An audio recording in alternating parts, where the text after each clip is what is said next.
then I'll call for a motion to accept the agenda. We'll have an approval of the agenda, the approval of the minutes from the February 8th meeting. We have no old business, and under new business, we have one consideration for Mr. Donald Long's property, then comments and meeting adjournment. Do I have a motion to accept the agenda? Motion to approve. Second.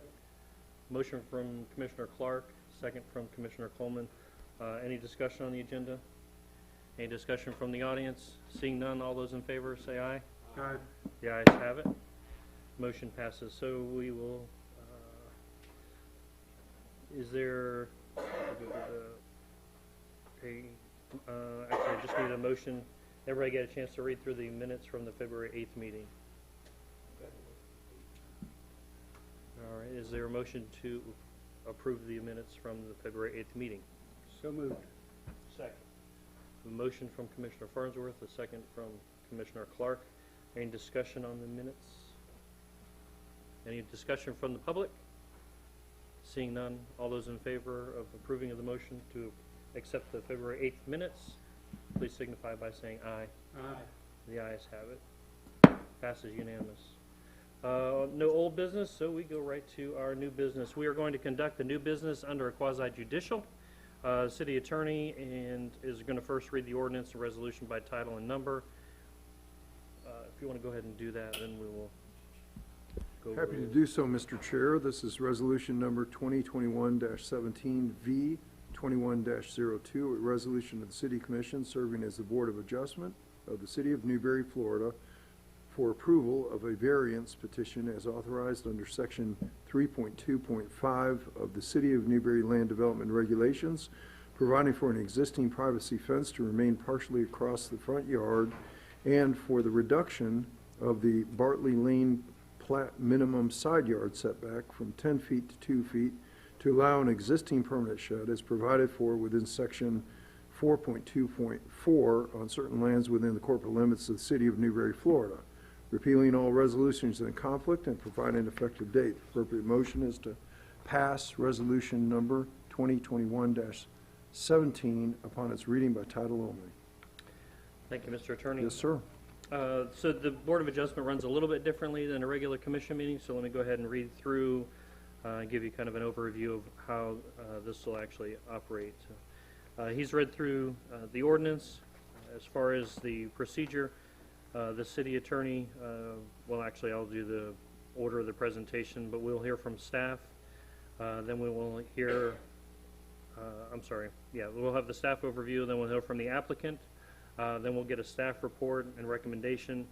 I have not been contacted by anybody for a third-party intervener.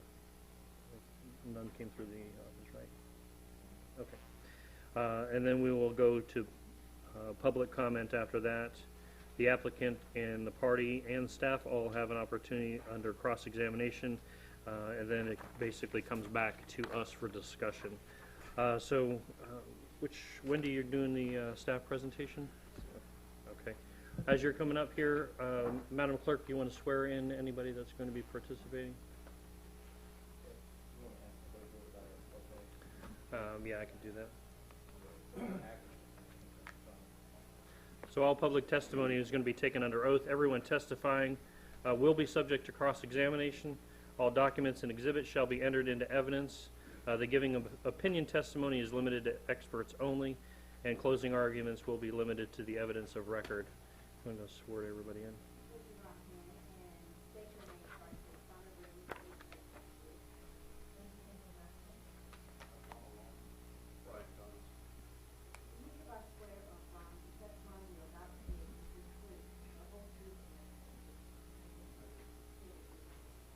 Thank you, Madam Clerk.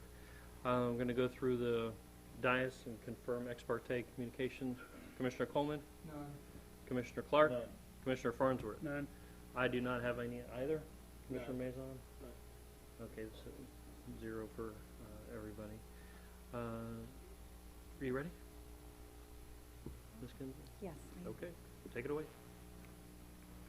This is an application for a variance to your land development regulations to provide for a shed and a fence to allow as it exists in the on the property now. This is located in Bartley Lane subdivision on Lot 3. located on Northwest 4th Lane, excuse me. This application by the owner is a request for a privacy fence that would run along from the front of the house where it exists now and going eastward. And it would require a variance to allow that fence to stay there. It's a privacy fence that would be in the front yard. And then also a request to allow the side yard to be reduced, the setback to be reduced from 10 feet to 2 feet. And that would allow the existing shed to remain, which is there in the northwest corner of the property. And you'll see that on the aerial that'll make that more clear.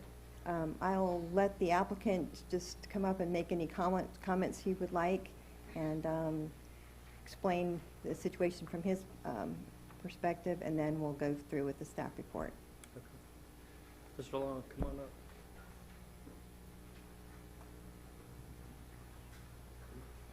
How you guys doing today? Good. I'm not sure if you have the drawing of the property itself. The aerial? Yeah, that's good.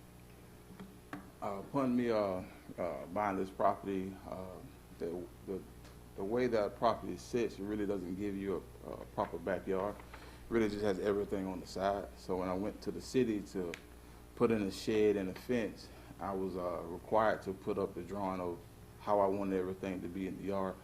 And I showed them the layout, making sure I was within the setback line. They told me everything's good to go. We don't contact you, you should be good to go. So I proceeded with buying the shed and putting the fence in place. It's been 2 years. No one contacted me until a month ago and said I was within the front yard, which I didn't realize that was actually the front yard.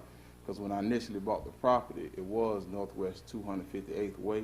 As you can see, that back sidewalk, and then they moved it to 4th Lane. So it kind of shifted the way the yard actually looks. So no one told me anything. Once I went and got the permit, paid for everything, I waited to make sure, and this was my first property, so I never really went through the process, so didn't really know what was the status of it. So I just assumed I was good to go and proceeded. Okay. Thank you. Thank you. Thank you very much. So as you heard, Mr. Long did follow the process to come in and get permits for his fence and shed. The builder, as he was doing this house, he actually had the location of the front, like Mr. Long said, on 258th, which is on the cul-de-sac side, if you see on the aerial. So you can see where the sidewalk is coming out from the front, looks like from the front of the house going to Northwest 258th. So, and then towards the end of that construction period, it was shifted to the front, would be on Northwest 4th Lane. You can see where the driveway is placed and the front door was moved to that location. So in this situation, it really makes it so there's essentially no backyard, because now it's facing north and there's nothing there on the side, which would have been the side next to the other house. So the existing fence you've got, and then you have the shed you can see there in the northwest corner of the property.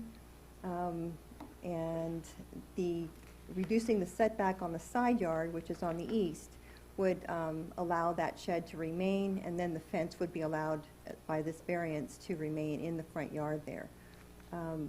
You have a provision in your code for the Board of Adjustment to grant variances as long as they're not contrary to the public interest and it's a result of a hardship. In this situation, staff does support the applicant in his request, and the Planning and Zoning Board also recommended favorably as well that the existing privacy fence would be able to remain as it is, and then the Bartley Lane minimum side yard requirement for 10 feet would be reduced to 2 feet to allow that fence to remain on the side yard, and that essentially also allows that shed as well to be in that place. So the fences, a lot of times, as you know, you can put them on up to your property line. The only reason in the front yard you need a variance to put that is a privacy fence, and so it's opaque and it's high, like 6 feet. So that way, to allow that in your front yard, you'll need to do that. You don't have to reduce the setback, but you do have to allow that in the front yard. And on the side yard, to reduce that will allow the shed to remain. So staff's recommendation is for approval of the resolution to approve application V2102 with your findings and conditions that are in your packet in your variance. Okay.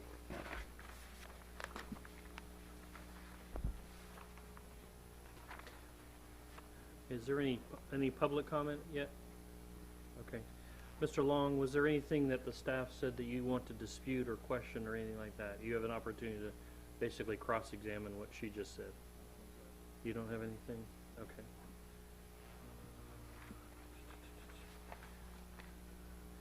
Next couple of things don't apply. Okay. Commission, or the Board of Adjustment, we have the opportunity to question Wendy at this point. Do you have any questions? I have one. Ms. Kinzer? Commissioner Farnsworth? Wendy, was a permit ever issued for this? My understanding is that the permit was applied for, and they, as you heard, the discussion that Mr. Long had with the building department at that time, but my understanding is they never came out and finished with the final inspection. So it was not a finalized permit. It was applied for, but must have gotten lost in the shuffle. Mr. Chair, Was that all you had? Yeah. just to that point, the discussion we had at the P&Z was, this was it right in the time period where we were transitioning Yes. from paper to computer. We also had an employee shift over, so somewhere in that shuffle, we dropped the ball. We issued an apology at the P&Z. We thanked the applicant for his patience and understanding, and that's how we got here.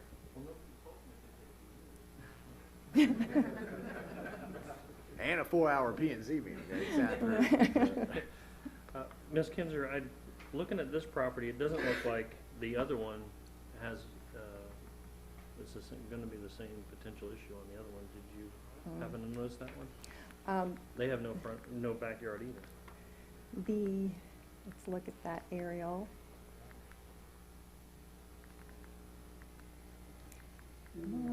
There we go. Okay. There is a minimal backyard, you're right. We haven't had any requests of that coming forward, but because this is already a subdivision that's got, the houses are already in place, Right. it's something that we try to look at now to try to foresee, because a lot of people do want sheds and things in their backyards.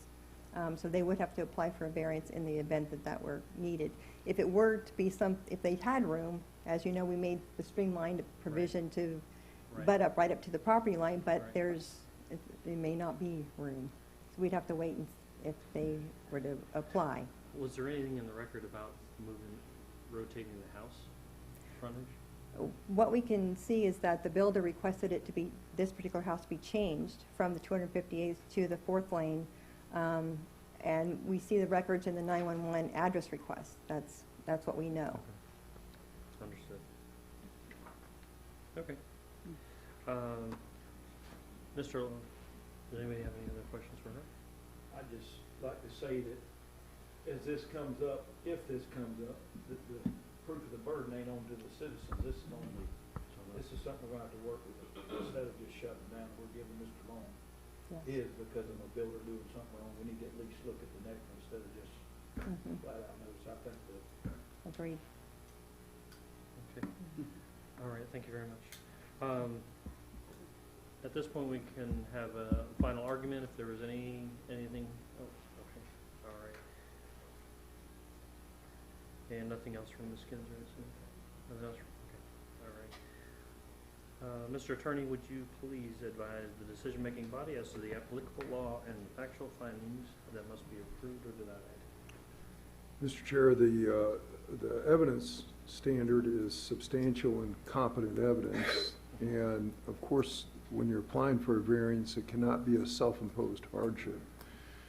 And this is probably a textbook example of why this gentleman does not have a self-imposed hardship. When you look at the irregular nature of the shape of the lot, it's hard to tell where the front and where the back and where the side of the house is. So as Commissioner Clark said, we've got, it looks like in that entire little cul-de-sac, it looks like there's going to be that same problem, but this would be the definition of a person that's not putting himself in a self-imposed hardship. So therefore, the opportunity for a variance would be appropriate. Okay. All right, we'll bring it back here as any deliberation for the dais. No. Okay. All right, well, we will move to a vote, and the option is to approve with conditions, continue or delay the application. What is the pleasure of the board? Move to approve. Second. Commissioner Clark with a motion, Commissioner Mazon with a second. All right. Any discussion by the public? Any further discussion by the board? All those in favor of the motion on the floor, please signify by saying aye. Aye. I too vote aye. Passes unanimous. So that will dispense of any of the business before the board. We can move to comments. Commissioner Coleman, do you have any comments? None. Mr. Clark? None. Mr. Farnsworth? Glad to be here. I have no. Commissioner Mazon? Mayor? Any, Madam Clerk? Okay. We'll move to adjourn the meeting. Meeting is adjourned, and we will, unless you need a break, we can go right to the commission meeting. Good evening, ladies and gentlemen. We're going to go ahead and call this regular city commission meeting to order. I have no amendments or adjustments to the agenda as it was published, so I'd like to ask for an approval of the agenda. So moved. I have a motion from Commissioner Martin, a second from Commissioner Coleman. Are there any comments or questions on the motion on the floor from the dais? Hearing none, any comments or questions on the motion on the floor from the public? Seeing none, all those in favor signify by saying aye. Aye. Motion passed unanimously. I'd like to invite to the podium Dr. Matthew Burke to give tonight's invocation. Dr. Burke's book, Saving Heroes, A Warrior's Journey Through Rehabilitation, just hit the shelves. So if you're looking for a little bit of information about what this young man does in our community for our folks who have served, I highly recommend it. Mine just came in the mail, and thank you for coming here tonight. Please remain standing after the invocation for the Pledge of Allegiance. Thank Dr. you so Burke. much for having me. Lord, I have been called here today to invoke you, and I do that for 3 reasons. I ask you to bless this community. I ask you to restore it and forgive us. Lord, I ask you to be present here, now, in our community. Lord, I ask you to bring fire to our churches, bring fire to our community leaders. Lord, I ask you to be with each and every one of us as we work unanimously to overcome any type of dissension that we've caused in the past. Lord, let us live in peace and harmony. Father, I ask a blessing and your protection over our firemen, over our medics, over our law enforcement officers. Lord, protect our boys and girls that are overseas fighting abroad. Lord, I ask that everything, that we give you the glory. Lord, let us be a beacon for Alachua County here in Newberry. Lord, let us be a beacon of hope for Florida, for the United States of America. Lord, we ask that you let us be an example set forth today to be the light for the world. Here in Newberry, we can make change. We pray this in Jesus' name. Amen. Amen. Sheriff Watson, would you lead us in the pledge, sir? Absolutely. I pledge allegiance to the flag of the United States of America and to the republic for which it stands, one nation, under God, indivisible, with liberty and justice for all. Thank you, Dr. Burke.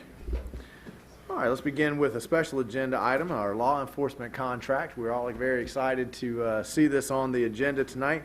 Mike, you want to take us through what we'll be voting on tonight? Absolutely, Mr. Mayor, and I think I can be brief. This has been an issue that we've been discussing with the Commission for quite some time. Talked about it in the last 2 City Commission meetings, so I'll just run through a brief presentation and then be available for questions if the Commission has any.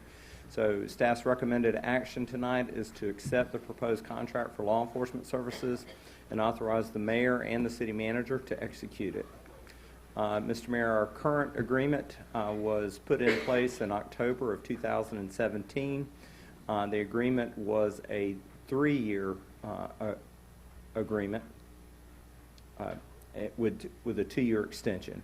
And the first year into the extension, the city issued 270 days notice of termination. The contract is set to expire on July 1st of 2021. And there's kind of a listing of the standard services that are outlined in the agreement there below. The contract that's before you that I've been working on with Sheriff Watson and the Sheriff's Office proposes to begin on the termination date of our existing contract, July 1st, not 202. It's 2021, so somebody was in a bit of a hurry. And it's a 5-year offering, which I think is phenomenal. I think that that's probably one of what I believe is a key element that gives us plenty of time to not worry. We can budget. We don't have any concerns. We know what we would be paying. We know what to expect in terms of law enforcement services. So 5-year was key to negotiations. The level of services that are offered generally remain the same. There's a few exceptions, and I will outline them on these next slides. So the current deal started out at $777 annually, and for the next 2 years it increased 3.5%, and then in year 4 we negotiated an extension that was a 20% or so increase. And then after that, the increases for the next 2 years were simply going to be the cost of health insurance and retirement, which we calculated to be about 1% annually.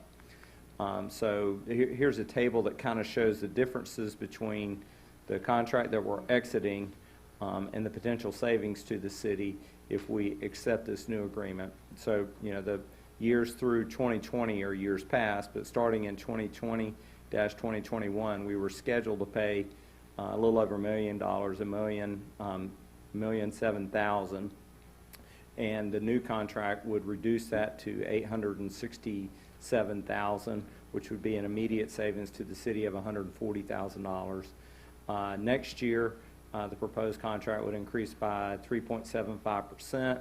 The annual savings next year would be $117,000. The third year, again, a 3.75% increase, and our savings would be right at $94,000.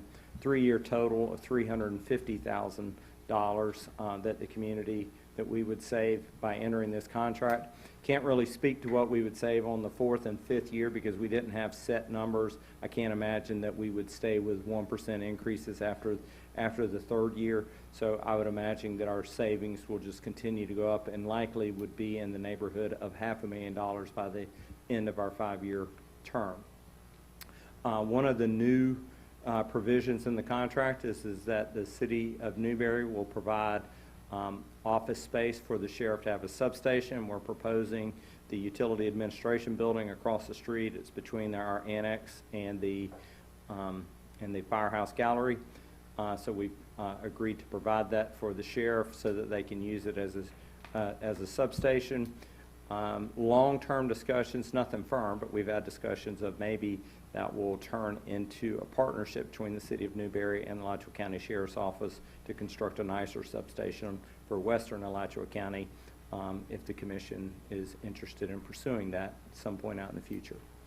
The only other condition that's really changed in this was a bit of a just clarification. The agreement has always said that the sheriff and the city would split charges for extra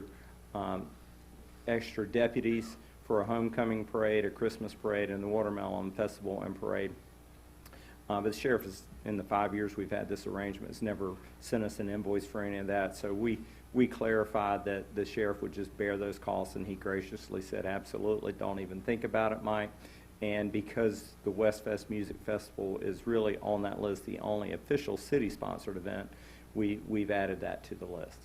So, Mr. Mayor, that concludes a brief summary of what is in this proposed 5-year deal. If you have any questions, please feel free to ask me, Sheriff Watson, and plenty of his team are here and available for questions if you like, and I'll just leave you with our recommended action is again to accept the proposed contract and authorize the mayor and city manager to execute. Does the board have any questions for our staff before we invite the sheriff up to say a few words? Commissioner Farnsworth. Mike, can you explain to me why we're paying for the school resource officer still? Mr. Mayor, the sheriff's, the contract that's before you right now proposes an annual salary, and when we investigated how the rest of Alachua County handles that, the state law says that provision of law enforcement officers are in schools. They're required, and it's an arrangement between the school board and the sheriff. We looked at every other municipality and all of unincorporated Alachua County, and we see that the school board offers $60,000 per resource officer, and every community, whoever that officer in, has a different cost.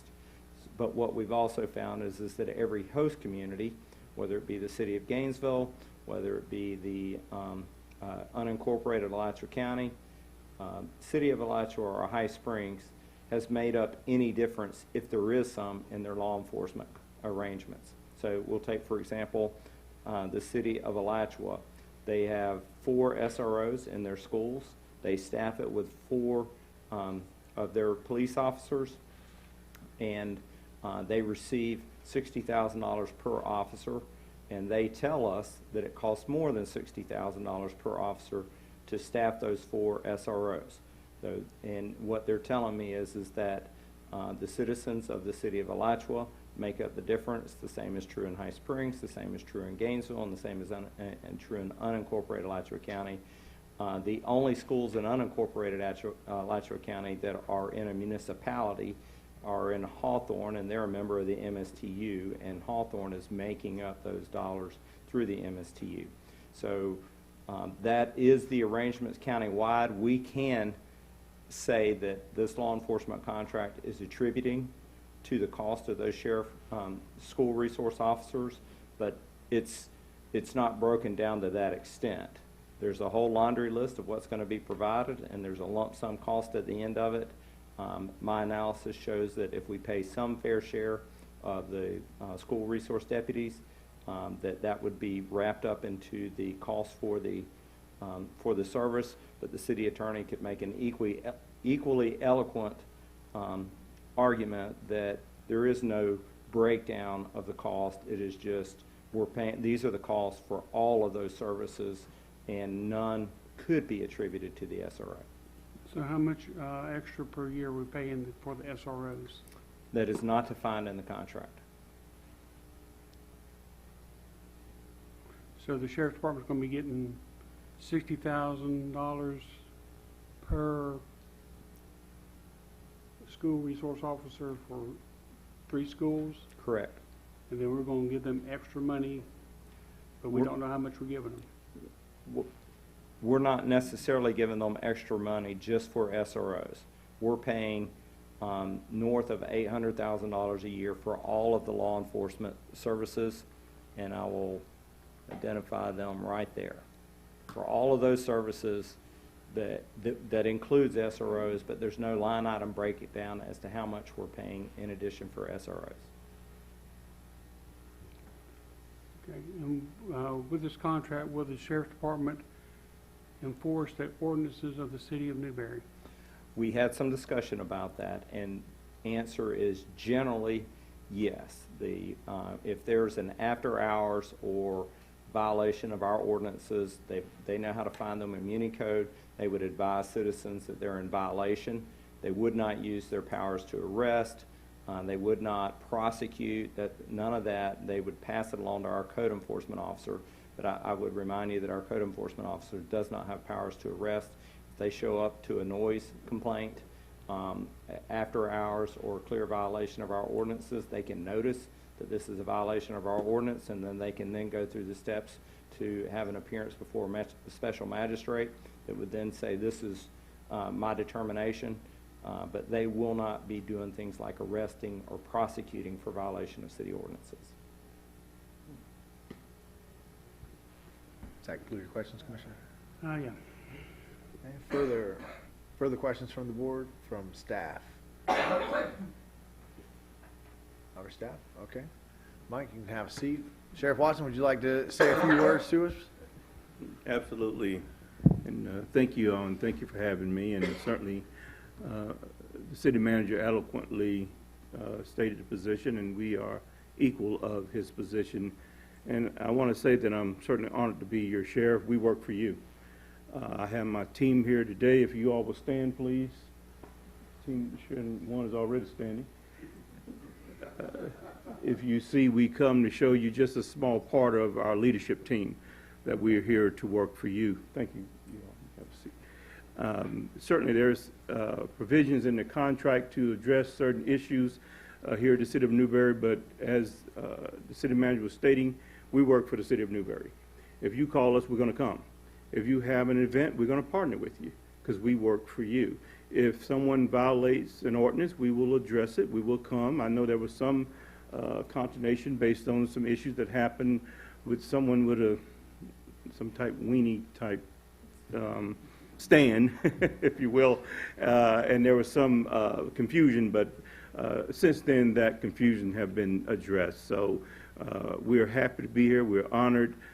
We are certainly will be good partners. I met with the city manager. We negotiated in good jest. We came up with a good agreement, I believe, and we did it in short order. There was no negativity. There was no press.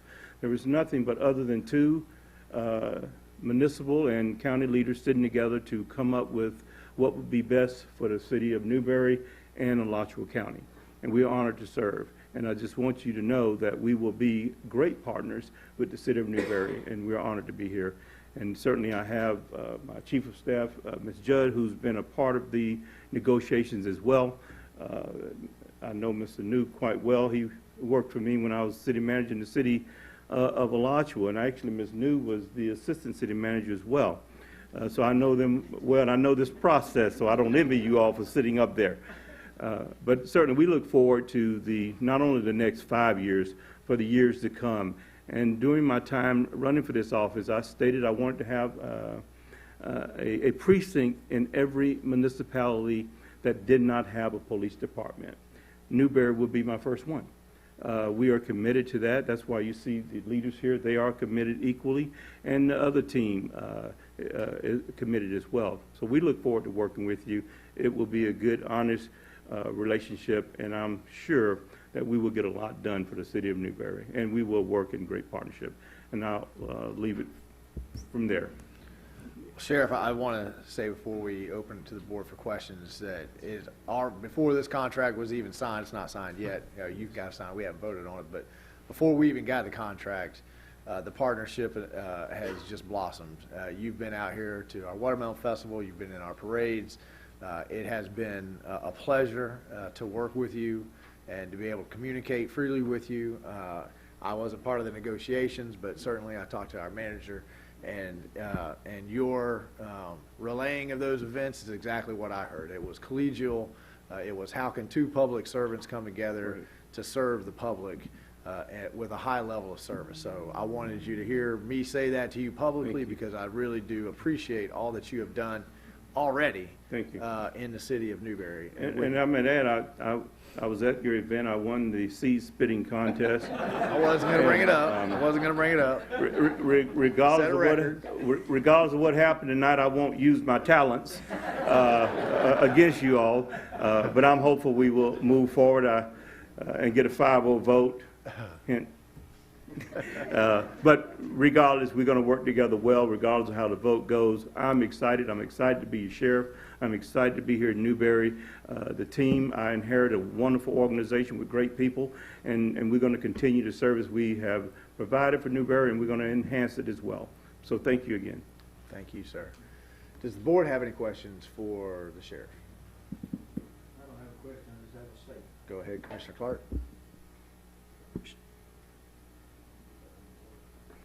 Sheriff, I know just even prior to the election, you came out here, and I would just like to say thank you. You said from the beginning we were going to work this thing out, and everywhere I've seen you, you're always approachable, and I'm just telling you, thinking there's nobody I'd rather have in our community than our sheriff's department. Thank you. Other questions or comments from the board? Commissioner Martin? Sheriff, I actually had gotten an email over the weekend about our school resource officers. Yes. We in our community value our school resource officers and the stability they provide for our community and our kids. Do we have some assurances from you that the kids can expect to see the same faces next year? Well, I can't say the same faces, but I can assure you, you will have a school resource officer. We have made probably about 100 moves since I've been in office. Me and my team, we're looking at and evaluating and assessing as to how we will move forward. And oftentimes we move people within the organization so that they will get an opportunity to learn more parts of the organization. They have an opportunity to elevate, to promote as well. So sometimes we move people around and it may not, the public may not understand some of those moves, but we have so many facets of the organization, so many silos. And when we put officers in one area for years, which is good sometimes, but also sometimes it's good to mix it up a little bit, to have them learn other areas within the department, whether it be the school resource, whether it be the civil, whether it be the courthouse, whether the investigations, all of those things. And oftentimes I've learned in my years of service that I've had people who hated to move, literally fought it kicking tooth and nail, and a year later told me it was the best move they ever made. So sometimes those moves are difficult, but we do make them. Right now it's fluid. We are not cast in stone with anything. We're in the process of transitioning, but we certainly take all of those under advisement, and we want to serve you and we work for you. I'm a public servant first before anything, and I'm honored to be here to serve you. We are, the team is, as well as the men and women in uniform, and we're here to serve in that capacity. Any other questions or comments from the dais? The city of Newberry is entertaining hiring Alachua County Sheriff's Office to provide law enforcement, and we would not deem to put our nose into how you provide that service as long as the service is provided. I do want to express that when it comes to the SROs, those folks, some of them come in and they really join the community and they really become part of the community, and I certainly would. It is absolutely up to you how you move your pieces around, but I would put my voice with Commissioner Martin's and say that if those SROs really express a desire to stay, it would be great for the longevity to have them there. And with that, if there are no more questions, I'll entertain a motion. I don't have a motion to go to the public yet. I have a motion from Commissioner Clark and a second from Commissioner Martin. Are there any more comments or questions from the motion on the floor from the dais? Hearing none. Public comments. Thank you, Mr. Mayor and Commission. Thank you, Sheriff. Public comments on the motion on the floor. Don't be shy. You know I ain't shy. Please introduce yourself. Naeem Urchin, citizen of Newberry. First, I want to thank the dais, thank the board for everything you guys do. I want to express a thanks and gratitude to our new sheriff. It's a breath of fresh air, especially with the communications and everything going on. I do want to make a comment on the fact that when I voted for Clovis and promoted Clovis and wanted him to be our sheriff, one of the biggest thing was the relationship he built with the communities. And he was really strong on that commitment of building. And to me, I believe that partnership begins with our deputies that are on the streets currently and our local SROs. I'll tell you that my son loves his SRO. He knows he can go to her for any kind of confidence in the middle school. And, he looks forward to seeing her. And that's something that's huge. You don't hear kids today and age ever saying, I look forward to seeing a police officer. It's the contrary. I don't want to see the police. So when you see that from a child, it's a huge deal. And I hear that from other kids as well. So the SRO relationships is great. He just answered a huge question, and I felt like that should be readdressed, is the fact of how he's, Clovis is talking about possibly bringing precincts out. That'd be a huge answer to Newberry question of should we create our own law enforcement. well, we can create a partnership that's just continuing with the county. You know, he talks about being, you know, he serves us. You know, in prior administrations, I would say it felt like we were serving them and what we can do to benefit, you know, no offense, but a certain person's, you know, agenda. And with Clovis, I do feel that confidence that he is a public servant. You know, he has his heart in the right places. And that, you know, continues back to, I can see it in the deputies now out there. I sense that with the lieutenants that I talk to, the sergeants that I talk to, and the deputies that I talk to, that they do enjoy the new leadership, and it's a breath of fresh air. So for the first time ever, you're going to hear the citizen say, you know, please consider this contract. This is a great deal. It's amazing. I feel confident in the leadership we have today, and I hope we continue to see those faces of our SROs in our middle school, elementary school, and high school, especially for my kids' sake. Tana's been amazing to our family and other families, so it'll be nice to see her still in the middle school. Thank you. That's my time. Thank you, sir. Other public comments?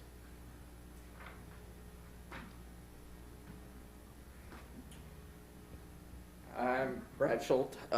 Just want to talk about the SROs.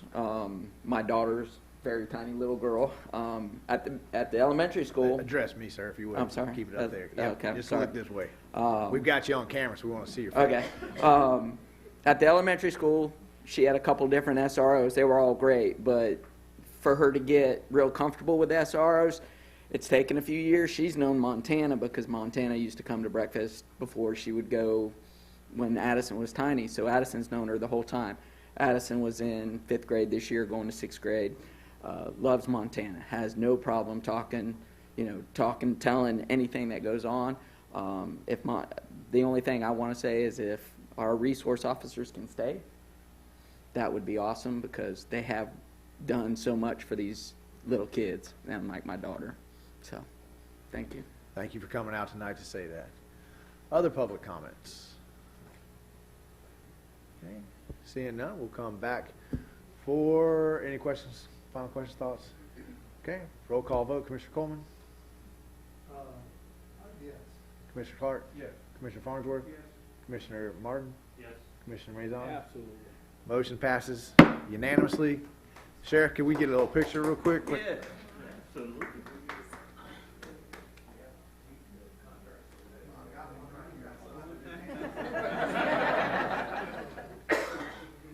Sheriff, Yes, sir. Where you want me at? we're gonna get right here.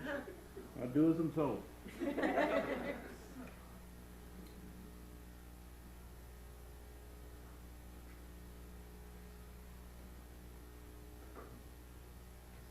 Stability and law enforcement in the That's city of right. Newberry. Thank you, sir.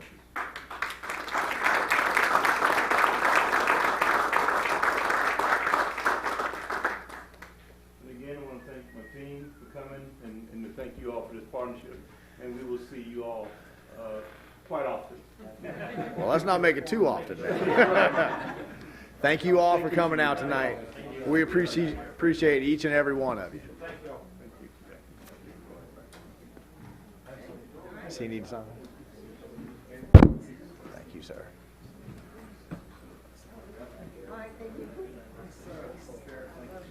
If anyone on this side of the chamber wants to come and sit on this side of the chamber, some seats have opened up now.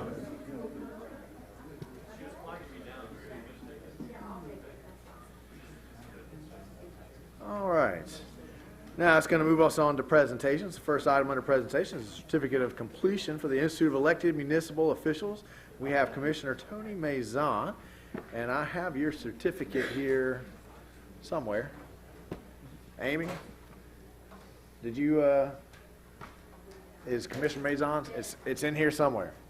I'm sorry, we've just got a little bit too many piles of paper. No, that's not it. Wait. Nope, that's not it.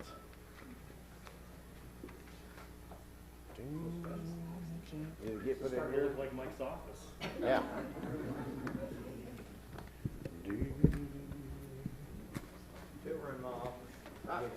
Found it. Found it. There was just too many certificates of completion. Now, this is the Institute of Elected Municipal Officials. It's a weekend class. We encourage all of our elected officials to go do it. Commissioner Clark and Commissioner Maison went down and completed this, but Commissioner Clark failed the test at the end. No, I'm just kidding. I'm just kidding. He's got to do one more step before EMO sends his certificate. So, Commissioner Maison, would you meet us at the podium? We'll present this to you.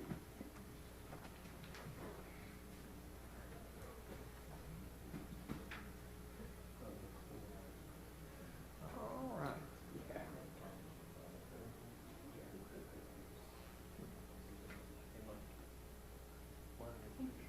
Good job, sir. You want to say a few words, give a speech? No, I'm good. That's a code violation. Your office? Or didn't have the picture. All right. And I believe we are now due for a recreation overview update from Travis. Travis, you want to come down to the dais? Yes, sir. Good evening, Mayor, Commissioners. Good to see you, Commissioner Coleman. Really good to see you. Let's scroll through that quickly. Organizational chart remains unchanged from the last time you've seen it. Director of Recreation to the supervisor. We have a coordinator for the Martin Luther King Jr. Center and for the Easton Complex, and many assistants who help us run day-to-day operations, events in the evenings, weekend events, those kind of things.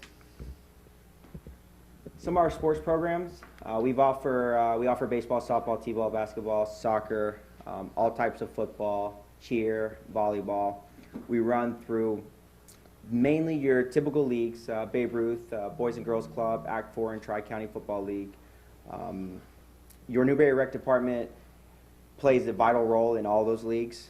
We either sit as a member of the board, as a president of the board, in some capacity to facilitate all those leagues for basically everyone in Alachua County. We participate in spring, summer, fall, and winter seasons. Seasonal breakdown, just to give you an idea of the participants we're seeing per season. Spring and fall usually our larger season. Winter is mainly basketball. Per sport breakdown, you can see that soccer, volleyball, basketball, and softball are our largest sports. They are typically the sports that happen year-round. They've got a lot of followers.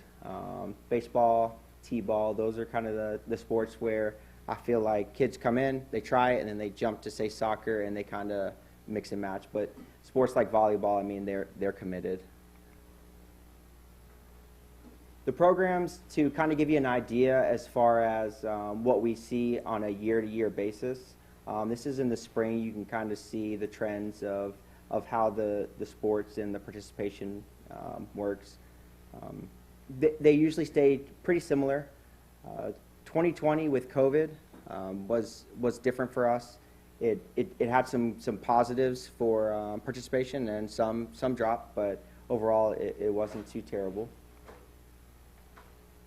And then fall and winter programs, you can kind of see from 19 to 20. Actually, we had some raise and then some lower, but overall it's pretty positive.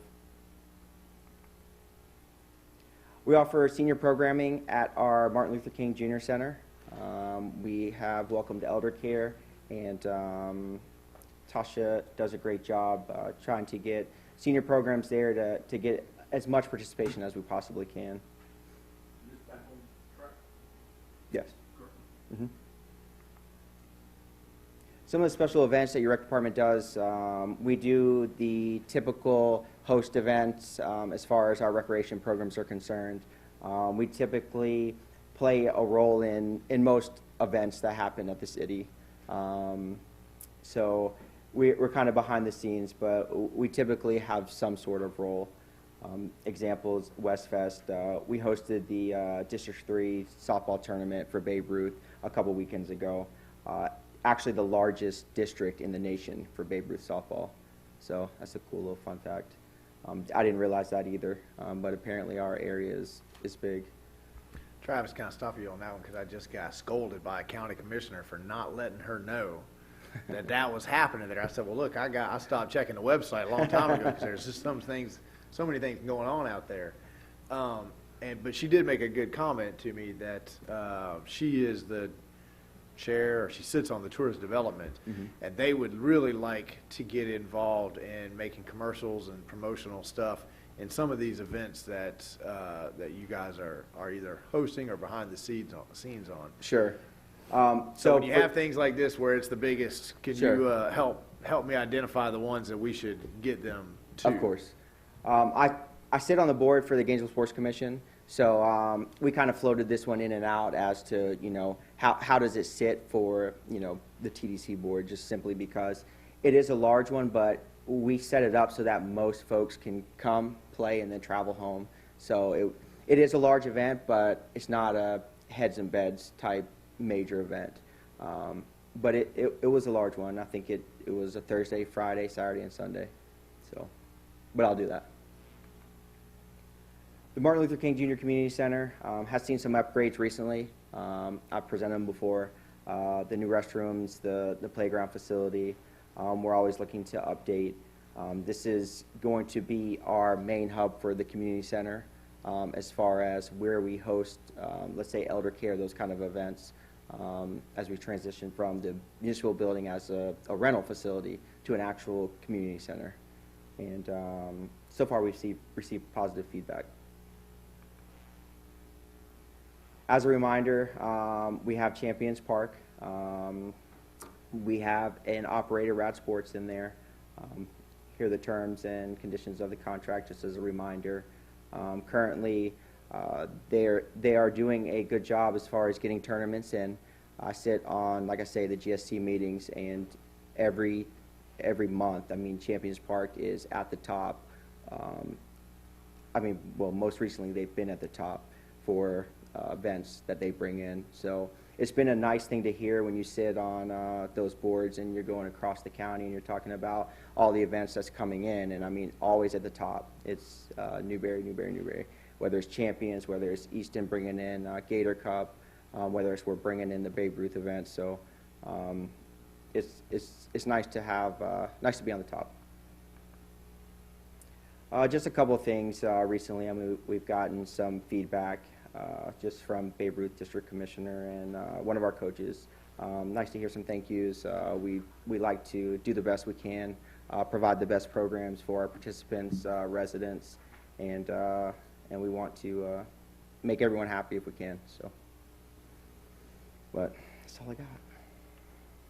Thank you, Travis. We have any questions from the board? Commissioner Clark. Travis, I know last year with the COVID going on, we had a request to relieve some of the money from the debt that they didn't get, and I think we just passed it on to next year. There was $4,000 or something that we, in the Champions Park, who does the audit of their money to know that we're getting 5% and 20%? Mr. Mayor, they're required to certify their books periodically. Now, with the previous operator, we were struggling getting those reports, and the commission asked us to run a special audit. But our history prior to that period of time where we felt like we were having a struggle getting the information, typically when someone's certifying, we presume that's their responsibility. They're telling the truth. We look the reports over. If they look factual to us, we do that. Most, as you know, it's always a challenge with cash businesses, but we were in Diamond Park for years, and we run a cash business out at Easton when we run tournaments and things like that. So we kind of know what to expect, what our expectations are. We match the revenues to the number of events that are being held. If they look like they're passing the straight face test, we accept it. If the commission says we want to hire an auditor, I don't recall, Dallas may recall what we paid for that audit, but $6,000. $6,000 for an audit. If the commission wants to spend $6,000 for an audit, we'd be glad to plug it into next year's budget when we get there. I'll add to that every month they send over a report, and it breaks down each tournament, number of participants. I still report that information to the county. So whenever I'm reviewing those, I can go over and see, if the numbers appear to add up. You've got, X amount of participants coming in. I've been in enough negotiations with, say, PGF, USSSA, all those groups that are coming in to kind of understand what they're charging, what they're paying per field, what their take is, and so on and so forth. So you get an overview. I do. Even like this weekend, these tournaments, the last few weekends look heavy. Of course, yeah. So what they'll And do they bring is a lot of business to Newberry. I was just asking a few of our businesses, and they have brought in a lot of revenue, but on their part, you're the one then. Yeah, so what I do is whenever they send that in every month, I look at the actual schedule, and then I have to break it all down. Then Okay.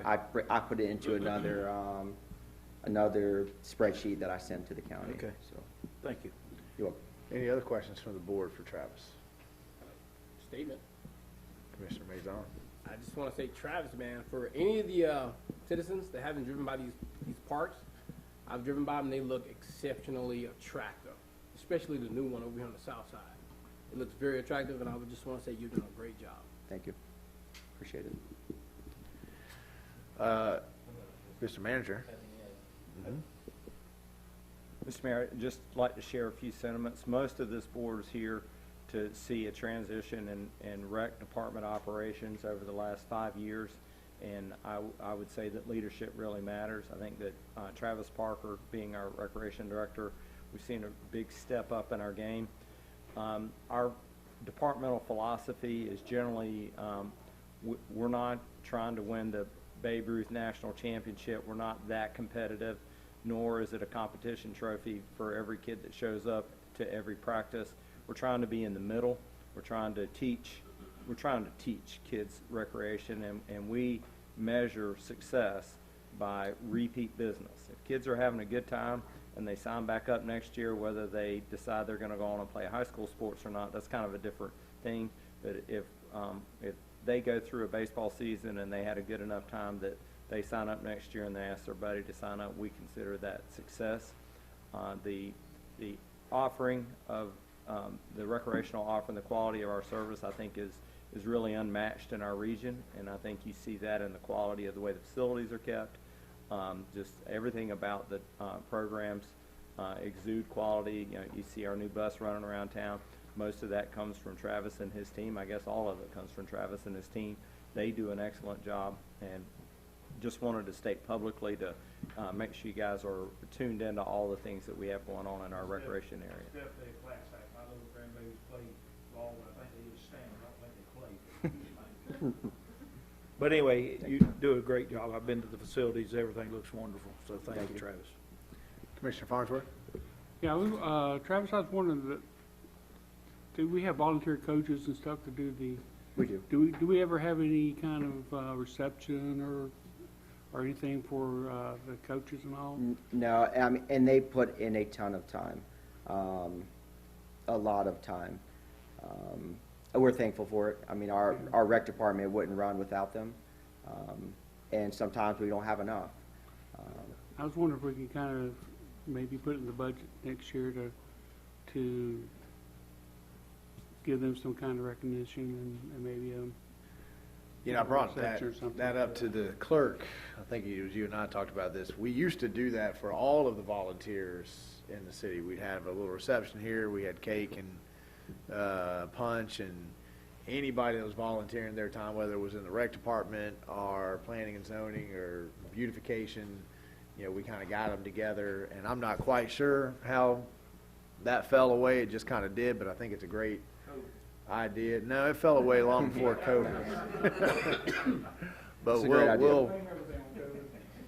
maybe we'll work on getting it back. I think Parks and Rec probably might want to do something special just for your coaches. That's a great idea. idea. I think across the board we should probably get back to recognizing all the folks that work on a volunteer basis for us. So, any other comments? You know, I've said publicly everything that I need to say to Travis in terms of how good I think he does, but I do want to talk to Scott about forming up a contract to send around to other cities, because every other city is calling Travis for advice, and I think they should start paying us for that. So we'll put that on agenda coming up and see. We'll consult him out. Yeah. So thank you, Travis. We appreciate it. I appreciate it. Thank you. Thank you. And I think we can probably get Nana to donate a pound cake to that volunteer. And then everybody in town start volunteering if they get some pound cake. All right, ladies and gentlemen, we've come to the point in our commission meeting where we have public announcements. That was an overview. There was no motion on the table. We have but we're got to have public announcements. And we like to set aside some time early in the night for you guys to address your board. These are 2-minute public announcements. They're generally of the non-controversial type. If you need to talk to us about something that takes a little bit more, there's another opportunity at the end of the meeting for 5-minute public announcements, and we'll move to that now. Do I have anyone who'd like to make a public announcement?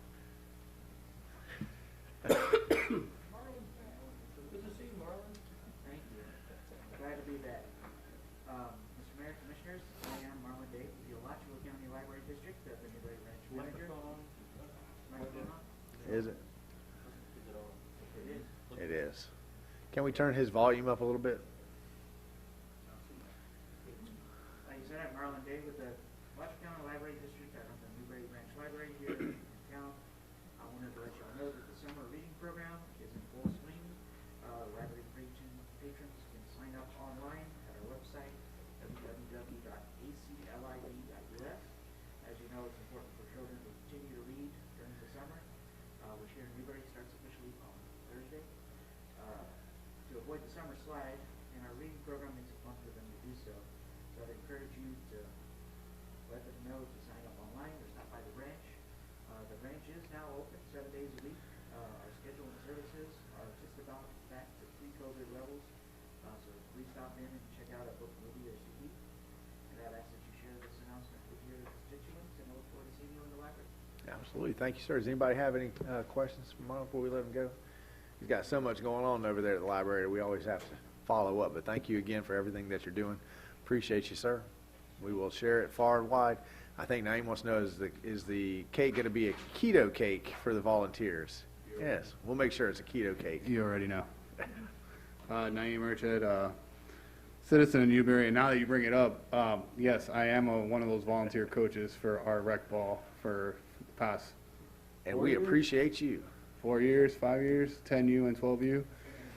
And I want to make an announcement because the city manager says, like, oh, we don't base this off of wanting to win Babe Ruth. I'm sorry, sir, but we strive to win Babe Ruth and the Cal Ripken tournaments.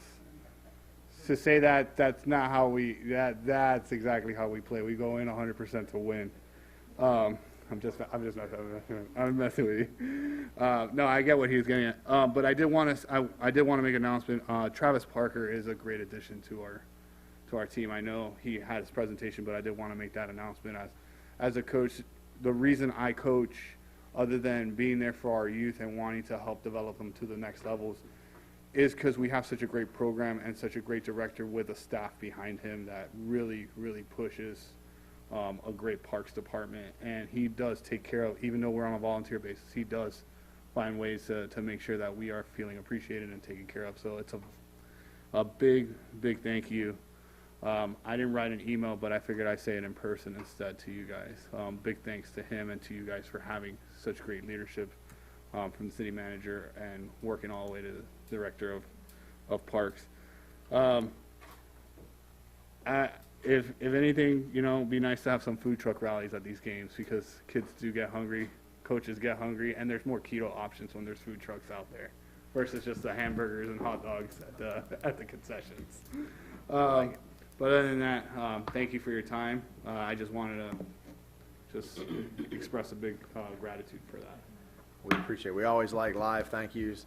If you have an in with any administrators on Facebook forums, you might put a thank you on one or two of the forums if you have an in.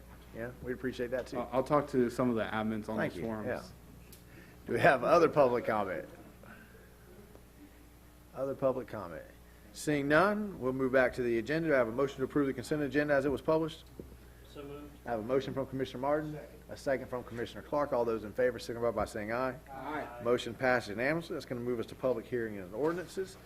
First on the docket is a quasi-judicial. Ladies and gentlemen, when this board sits in quasi-judicial, they cease being a legislative body and they begin being a judicial body. That means they're governed by a certain set of rules that we're going to follow, and a procedure that if you were here at the beginning of the meeting, you already got exposed to a little bit. I'm going to begin by asking the attorney to read the ordinance, second reading of the ordinance into the resolution, and then I'll explain the rules concerning testimony and the presentation order. Scott? Yes, sir, Mr. Mayor. This is ordinance number 2021-24, an ordinance of the City of Newberry, Florida, annexing certain portions of unincorporated Alachua County that includes tax parcel numbers 01861-001-001, 01861-001-000, and 1858-000-000 as more specifically described in this ordinance.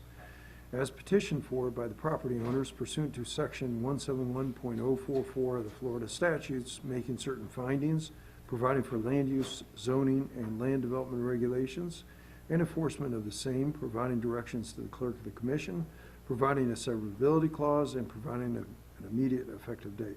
The appropriate motion at the appropriate time is to pass ordinance number 2021-24 upon its reading by title only. Thank you, sir. Yes, sir. And when we're in quasi-judicial, the rules concerning testimony is primarily that substantial and competent evidence must be met when the board makes a decision, and it shall state the following: all public testimony will be taken under oath. Everyone testifying will be subject to cross-examination. All documents and exhibits will be entered into evidence, and the giving opinion testimony is limited to experts, and closing arguments will be limited to the evidence of the record. I'm going to ask for the clerk, if you would please swear in. If you're here to speak to either of the two quasi-judicials, if you would swear in at this point in time. Please rise to be sworn in if you're here to speak to either of the quasi-judicials. Madam Clerk.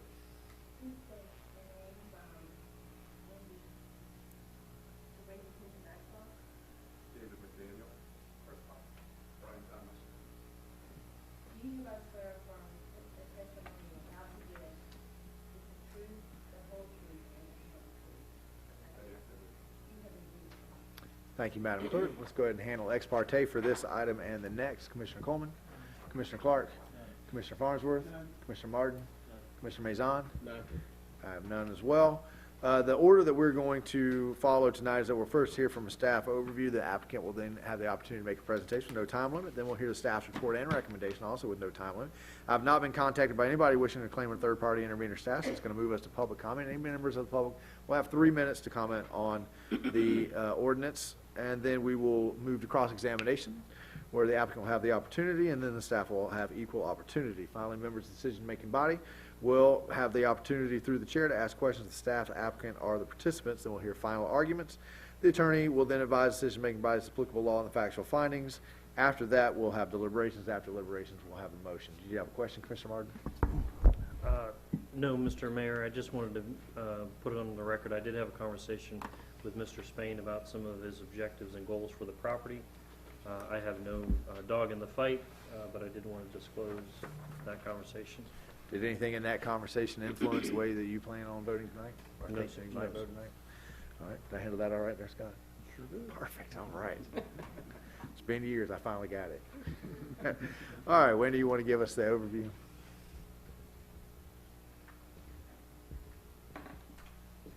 Commissioners, Mayor, this application for you is regarding voluntary annexation. It is about 238 acres. You can see that it's located in the lighter gray, surrounded by the darker gray, which is our city. So it will help to fill in an area between two areas that the county has been looking to fill in. So it will help with that. The ordinance before you deals with the annexation of those 3 parcels. There are 3 different ones, 128 acres, a 50 acre, and I think another 120, I think 160 and 120. Anyway, 238 acres or so, and per the statute, the annexation was posted in the paper. The county was notified. The proposed annexation does serve to strengthen the contiguity and improve overall compactness of the municipal boundaries, which is what the county is looking for, and in accordance with the Florida statutes. The information was also transmitted to the Growth Management Department, and we have not heard any comments from them to date. And the City Commission did hear this item on the 24th of May and voted to approve on first reading by title only.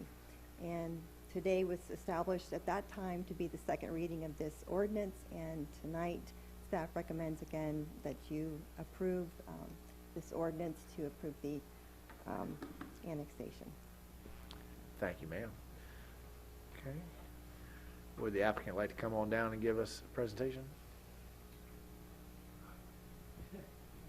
I didn't swear in. You want me to say a few words about it? You don't have to. It's just your opportunity. But we do need to swear you in if you're going to, so if you'll. Sorry about that. I didn't expect to speak. Carl Spain. Do you about swear that the testimony about to give is the truth, the whole truth?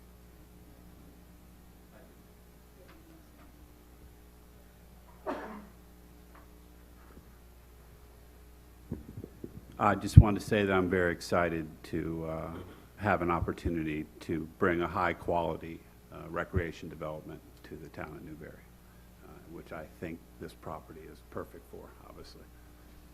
Wonderful. We appreciate it. Any questions? Great job on the presentation. That was exactly how we like to have out here. Thank you, sir. Okay, that brings us to public comments. Anyone here from the members of the public who'd like to have 3 minutes to speak to this item? Seeing none, that will move us. Again, I have not been contacted by anybody wishing to claim a third-party intervener status. I'm sorry, staff. Did you already give your recommendation at the end there? So, in there, okay. Did the applicant hear anything from staff that you'd like to cross-examine? Okay. Members of the decision-making body, do you have any questions for staff or the applicant? No? Okay. Mr. Attorney, would you please advise the decision-making body? Mr. Mayor, this is substantial and competent evidence that you've heard from the podium. Of course, if you look at the maps, this is a nice fill-in section to our annexation. It's all contiguous, and the reason you haven't heard from Lasher County is that it meets the requisites of voluntary annexation. Okay, thank you, sir. Yes, sir. Okay, we'll entertain deliberations. If there are no deliberations, I'll entertain a motion to approve with conditions, continue, or deny. Move to approve. I have a motion to approve from Commissioner Martin, a second from Commissioner Maison. Are there any comments or questions on the motion on the floor from the dais? Does the public have any comments or questions on the motion on the floor? Seeing none, all those in favor signify by saying aye. Aye. Motion passes unanimously. And I apologize, in my mind, I had these two quasi-judicials both being about Avalon Woods. So I am going to have to go through the quasi-judicial procedure one more time since this is a separate item. But we're going to move to item 11 on our agenda, which is another quasi-judicial. So we're going to stay in a judicial mode here.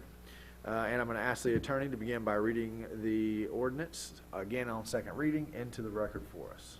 Yes, sir, Mr. Mayor. This is ordinance number 2021-14 LDR 21-10, an ordinance of the City of Newberry, Florida, amending Development Order 20-02 pursuant to an ordinance 2020-21 LDR 20-02 of the City of Newberry Land Development Regulations as amended, pursuant to an application by the property owner to amend Lexington Station Mixed Use MU Development, renaming said development to Avalon Woods Mixed Use MU Development, providing for development flexibility, and amending the maximum permitted residential and non-residential uses on certain lands within the corporate limits of the City of Newberry, Florida, tax parcels number 01874-100-000, tax parcel number 01874-200-000,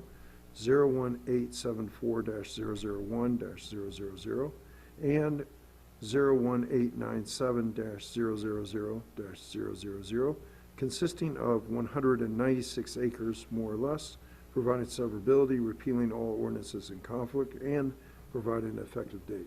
The appropriate motion is to pass ordinance number 2021-14 upon its reading by title only.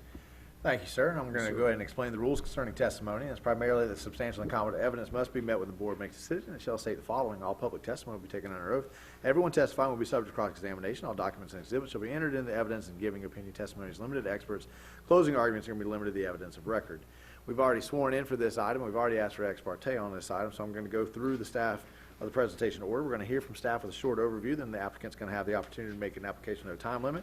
Then staff will give their application or their recommendation and report, again with no time limit. I've not been contacted by anybody who wishes to claim a third-party intervener status. That's going to move us to public comment. Any member of the public will have 3 minutes to comment on this agenda item.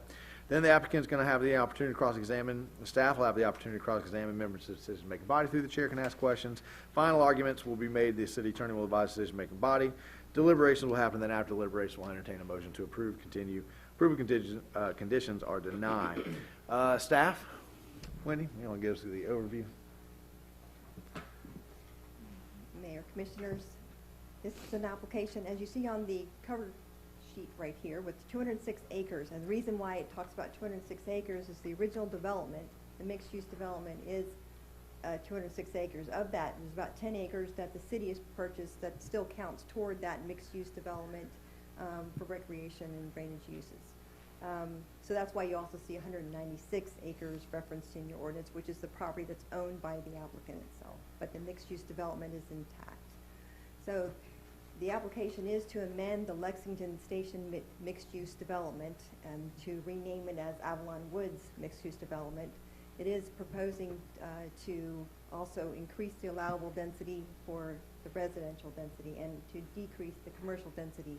It is located on the north and the south and the west of Easton Newberry Sports Complex on the east side of State Road 45. And you had an associated separate development agreement that you heard back at, on the 24th of May, at which time you approved that development agreement that also governs this property as well. And it does address the phasing and the different kinds of infrastructure improvements and the different things that the city will provide and what the applicant will provide. The location you can see on this map, just on the, as we said, the east side of State Road 45, surrounding that Easton Newberry Sports Complex.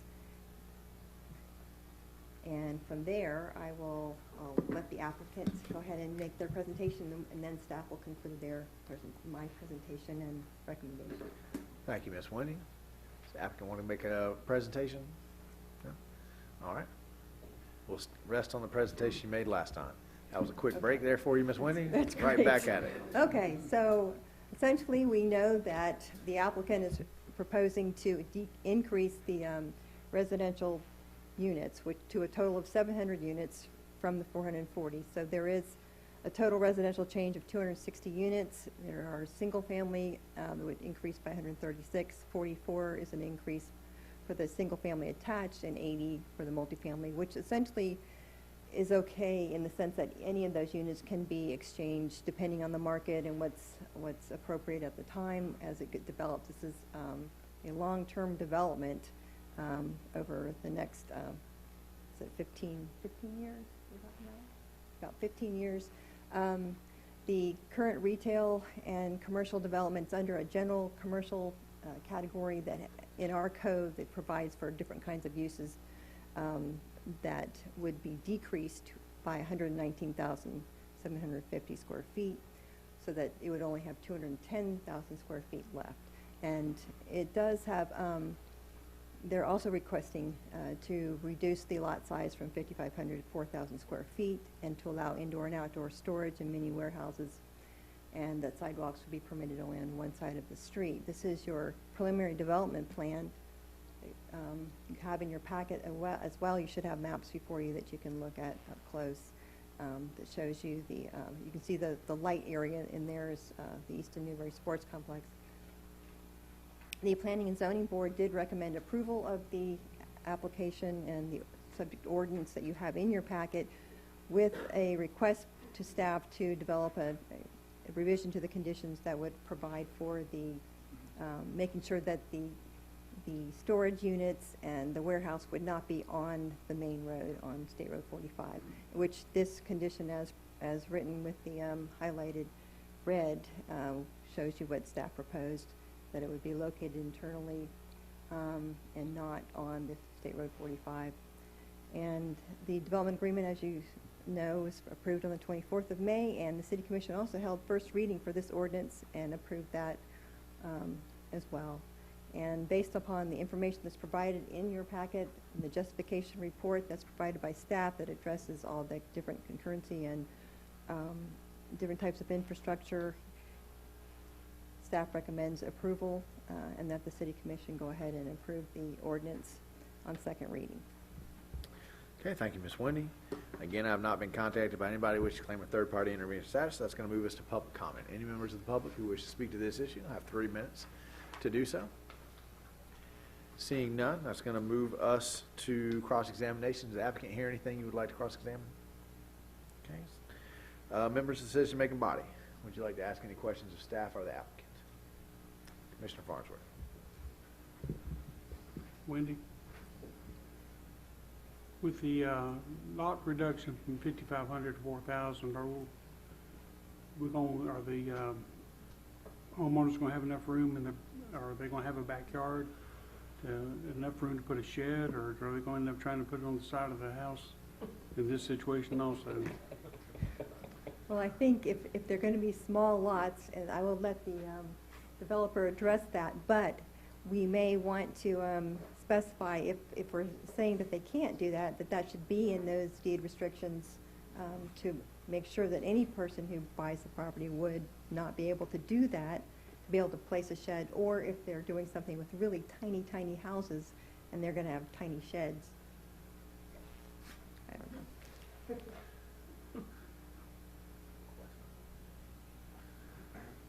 David McDaniel, Mayor, Commissioners.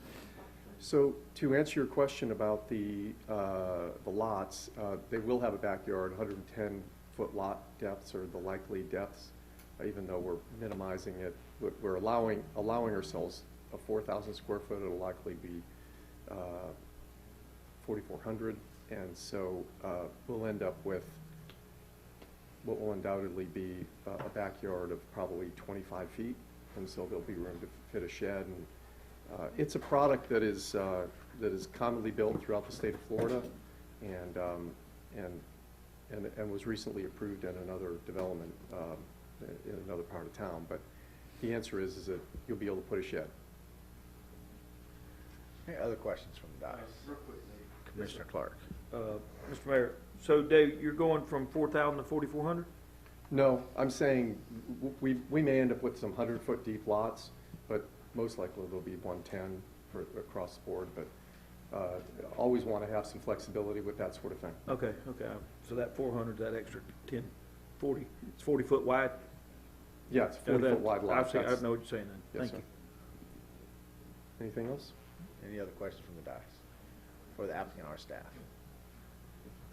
Seeing none, that's going to take us to final arguments. Does the applicant like to make a final argument? Staff like to make a final argument? Okay. City Attorney, would you please advise the decision-making body as applicable law? Substantial and competent evidence, Mr. Mayor. Thank you, sir. Sure. Okay, we'll enter into deliberations. If there are no deliberations, I'll entertain a motion to approve of conditions, continue or deny. I have a motion for approval from Commissioner Coleman, second from Commissioner Clark. Any comments or questions on the motion on the floor from the dais? Don't mean to be going fast through this, folks, but it is a second reading. So we've had a lot of these conversations already.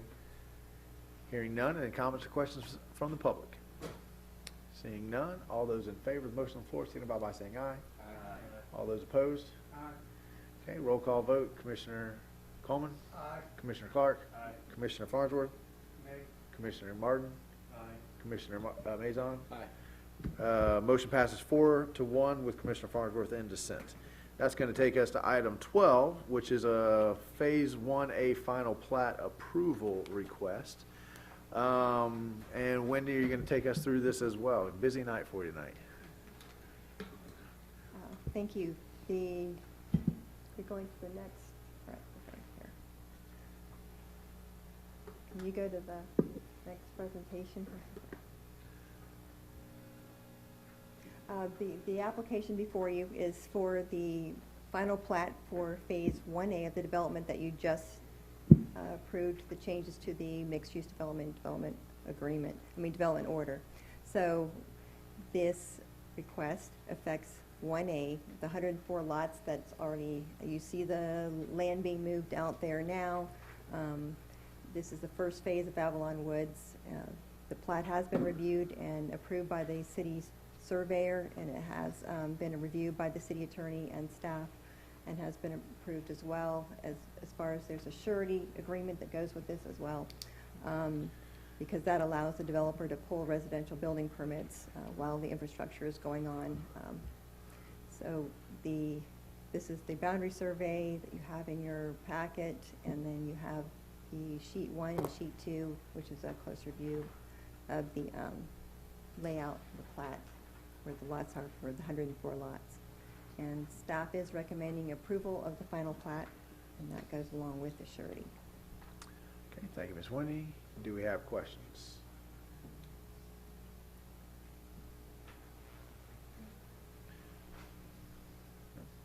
No questions? So all we need here is a vote to approve the plat recommendations. So if anyone's ready to make a motion, if there are no questions. Have a motion from Commissioner Martin. A second from Commissioner Clark. Are there any comments or questions on the motion on the floor? Hearing none. Are the comments or questions from the public? Seeing none, all those in favor signify by saying aye. Aye. Motion passes unanimously. And that will take us to item 13, which is a conversation about our legal services. And first I want to say how grateful I am to Scott. This conversation can be a little awkward, and he's been very professional throughout this whole thing. He welcomed having the conversation.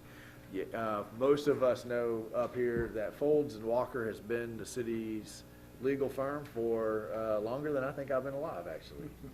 And we've never seen fit to bid that out. We've never seen fit to see what else is out there. And I think that there's been lots of opportunity that Folds and Walker have proven to us why we didn't need to do that. But we do have some principles that dictate that we should periodically make sure that we are doing our job, doing our due diligence, making sure that we know what is out there. We know, the service that we're getting for the price that we're paying, and those kinds of things.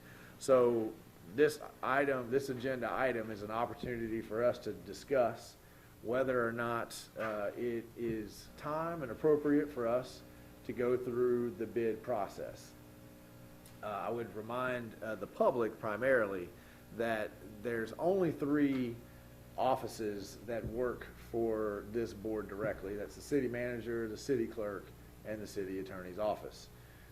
So if this board decides that they want to test the water, they want to see what is out there, the closest thing that we have done in recent memory that would be similar to this was the search for a city manager's office.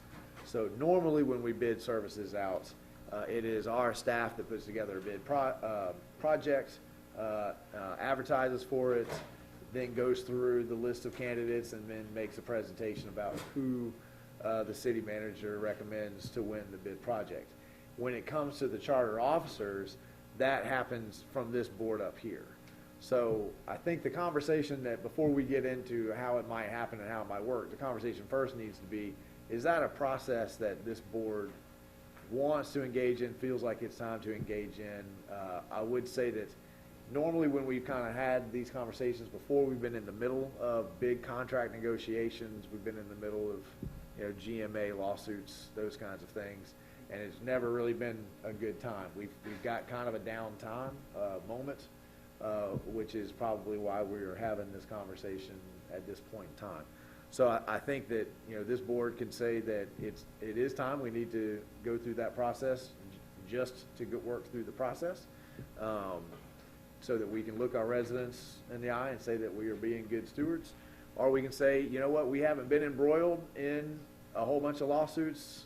Folds and Walker has served us well and kept us out of the fray, and that's really what you want from an attorney's office.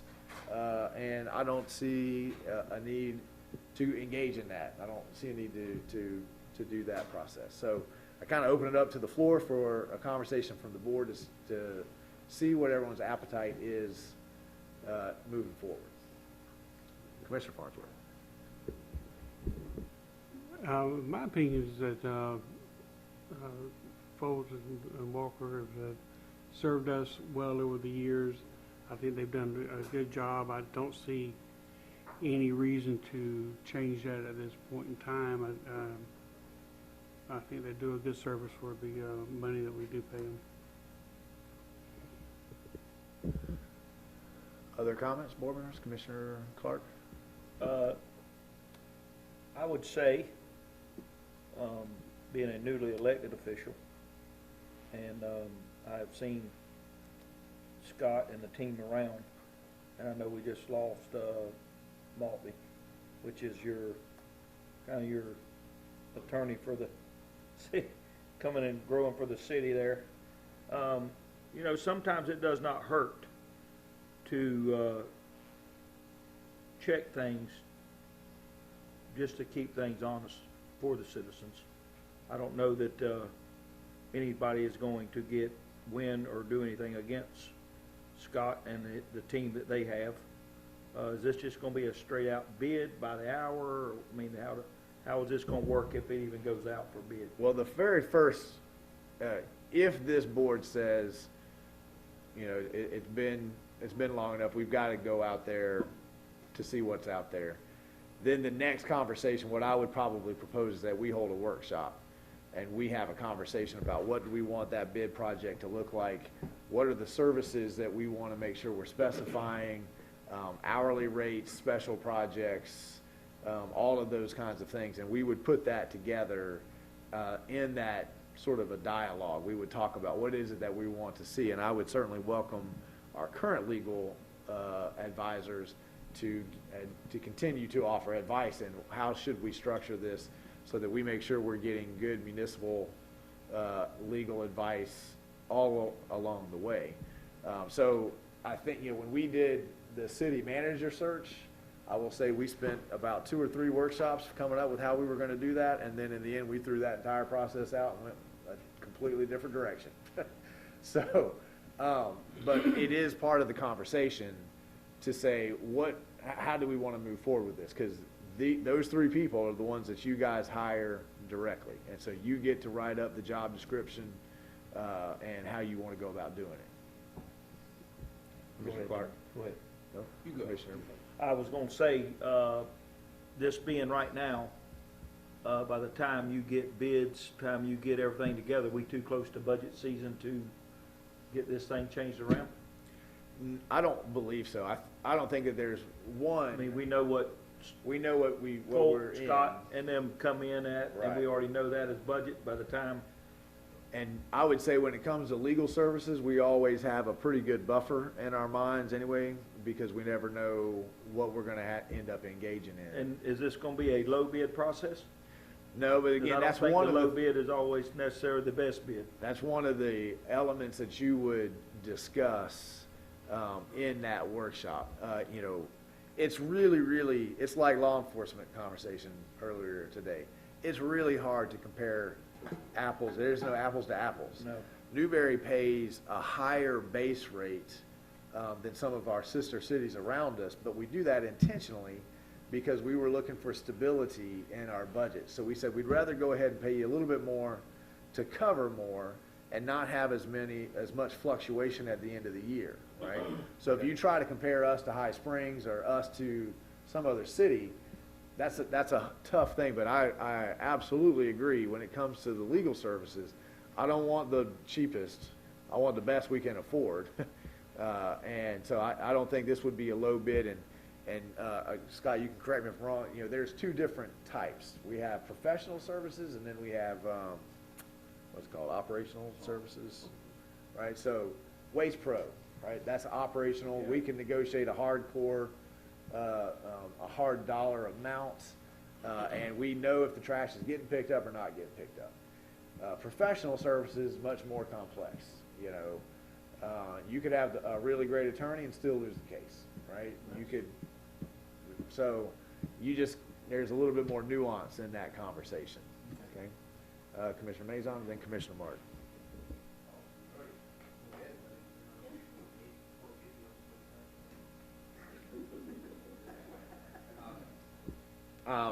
Being the freshest elected, the only question I've never had to deal with Scott, but he seems very nice to me. But the only question I would have before going forward with the bid is, how is our complete staff with Scott outside of us?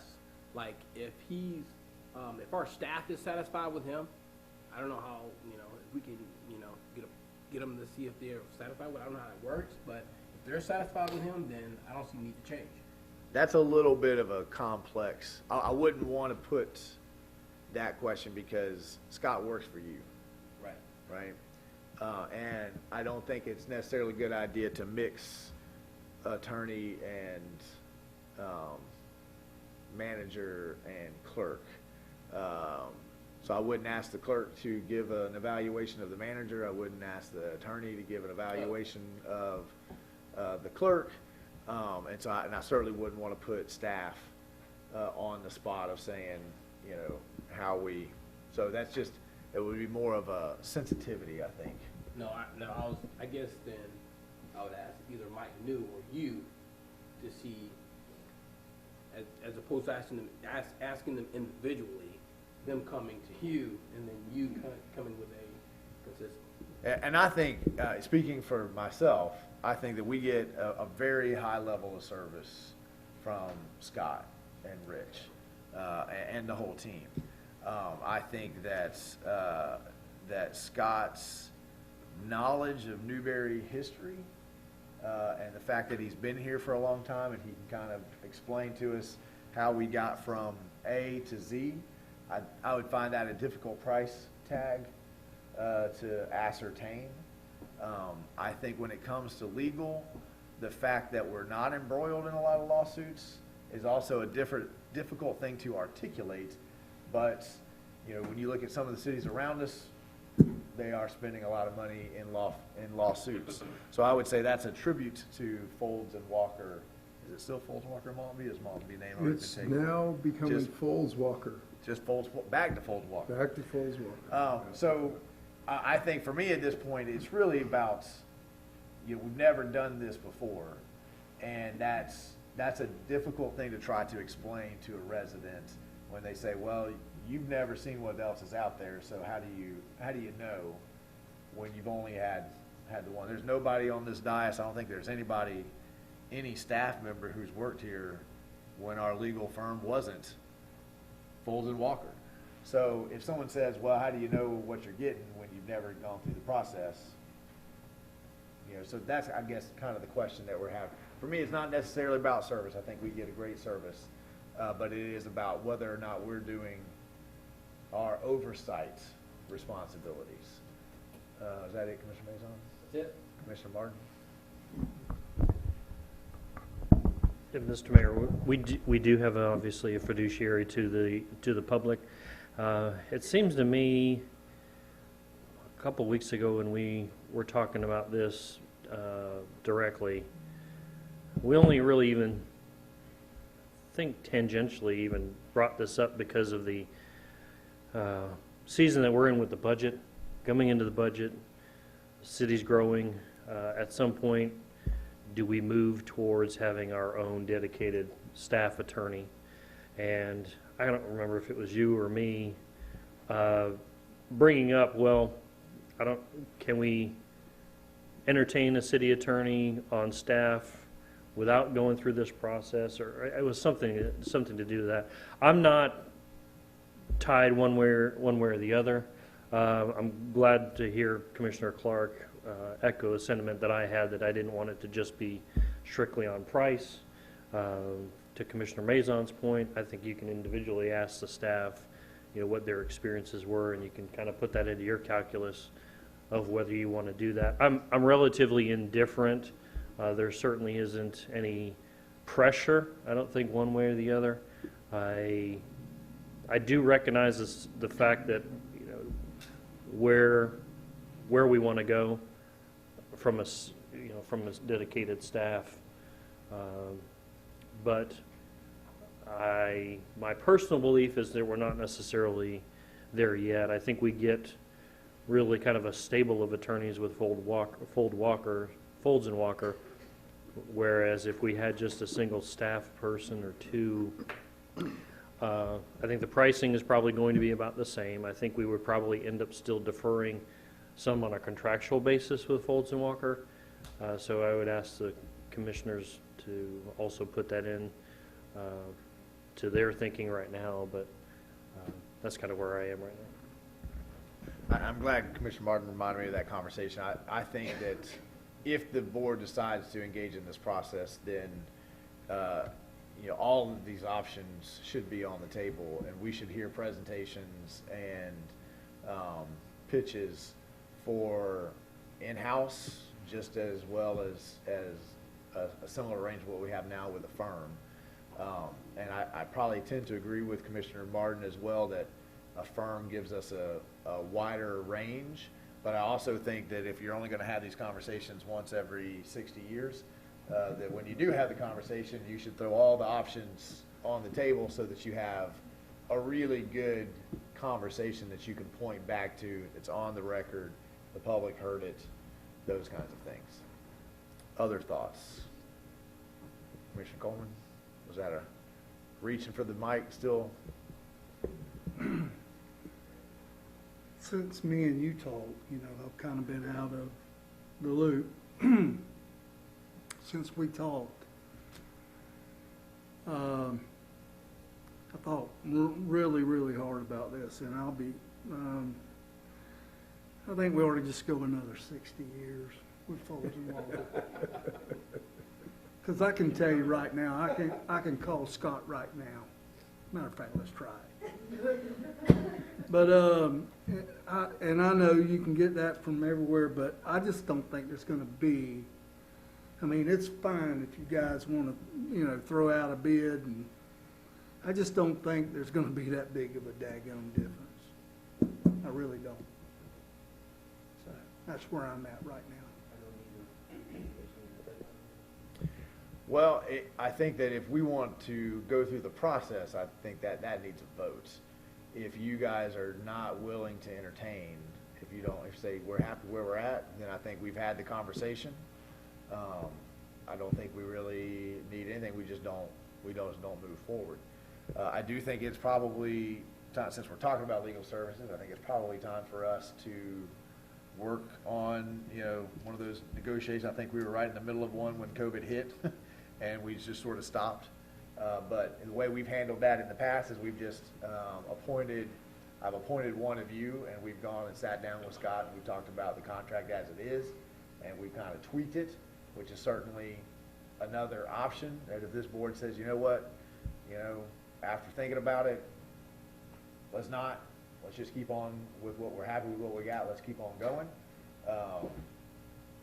That's fine. The point was, let's at least have the conversation. And if we want to do this, let's do it openly in front of everybody. If we're happy, let's tell everybody we're happy and content, and we don't feel like we need to put our staff through this, our legal team through this, or we feel like this is a conversation we need to have publicly, and we think we'll end up with Folds and Walker in the end, but we want to have the conversation. So I got a couple who have said, yeah, maybe. I'm not hearing any strong feelings one way or the other, so maybe we should have a motion not, or a motion to, so that we can codify Could I it. speak to it before we? Absolutely. I don't want to cut off any of the commissioners, if you all have a. Did you have a comment comment? beforehand? But Let me ask one thing. Scott's sitting right here. How do you feel, Scott? Well, the mayor and I talk pretty regularly. I probably talk to Mike a little bit more than the mayor, but he does have me, like Ricky said, on the Speed phone. dial. Yeah, speed dial. And I think the last time we talked, I was just finishing a commission meeting in Micanopy, and I said, I'm in a meeting right now. Can we talk at 9 o'clock? He said, yeah, and we talked till about 10 o'clock. And he said that this discussion's a little uncomfortable for him to have, and I said, well, Mayor, it's not uncomfortable for me at all. I don't mind having it in public. I don't mind having a discussion in private. And what this discussion does allow for is, and open communication.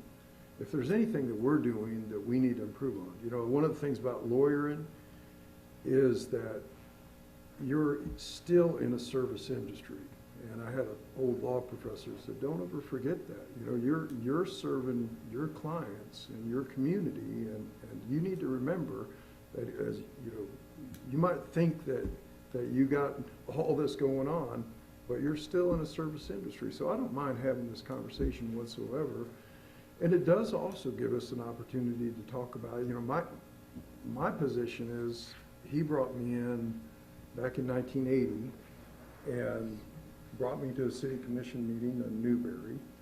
And Mr. Folds has been my partner for a lot of years. I started law school, almost first day of law school, he brought me to see Miss Mentally Norfleet. I was counting up all the mayors that I've served over the years. And he said, well, Scott, he always calls me Scotty Boy. He said, Scotty Boy, I started right before Mentally in 1971. So we're celebrating our 50th year with you all. And why is that? What happens there? And a professional service contract, as the mayor alluded to, is a little different than normal contracts. There's a lot of institutional knowledge I gained from Mentally, Freddie, you know, Grady, on and on and on. And I'd like to negotiate a contract for another 4 years. That you know, I'll be 103 at the time. Allison, I'm not sure how old you'll be. 27. But in his mind and in maturity, he'll be 27. But now Mary Coleman's sitting there along with Tiana. They're two of our very important staff members in our law firm. Tiana is the person that she coordinates all of the city attorney work that we have. And if you call for me on the cell phone or at the office and you don't get to me, what I would recommend is get to Tiana, because she knows where I'm at all the time. And she'll get you on the calendar. Scott's in a deposition, or he's in a hearing, or whatever it is. Mr. Foles is in court, and but we'll put you on the line here on the calendar at 5:30 tonight, or whatever time it is, and our bargain or guarantee with you, we need to call you back. That's really the function of what we do. So I appreciate this opportunity. Mary, who has been with us for 21 years, she trains all of the new legal assistants. We just hired a new legal assistant. She's going to be really, really good, I think. You know, coming out of this COVID year, we're reacting, and then we had on top of that, you know, Rich leaving us, so we're in a transition zone right now. But we're hiring on. We just hired on 2 file clerks that are dynamic young ladies. What we like to do is hire people from within. And our law clerk that has taken the bar exam in about 30 days from right now, she'll find out in October. She's Kirsten Ballou, and she's a very, very, very dynamic young lady that we want to bring on come October. So we had somebody leave, but we have people coming in, and we're going to react, and we're going to do the job that we have done, I think, for the past 50 years. We're going to do that for the next 50 years as well. Of course, our desire is to stay on. We are here for the long run. We're trying to build, and have built, I believe, long-term relationships with the city of Newberry, and I feel like we're very much involved and very much dedicated to the city. Now, just internally for me, now that Rich is now no longer on the staff, I had a sit down with Clay Martin. Of course, Clay was my boss, 30 years ago when he was a member on this commission, and one of the youngest commissioners ever in the state of Florida. But Clay Martin, who you all know, I'm sure, very well, Clay has joined our team about 5-6 years ago after he was done in Washington, D.C. and said, okay, I just want to practice law again. And I said, well, come on, let's do that.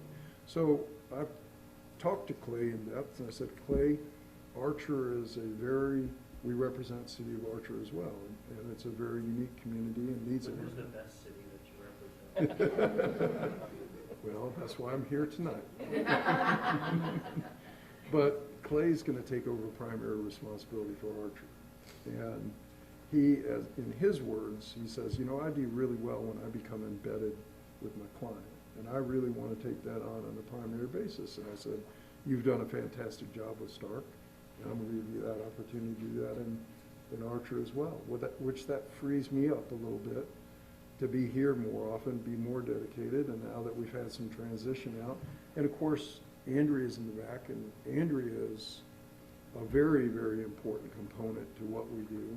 She loves doing city work, and Andrea and I will be more of the mainstay around here now that Clay's freeing us up in Archer. Of course, Andrea has bigger and more important business to take care of come September, and so she'll be out for a little bit, having her second son, which we're very congratulatory.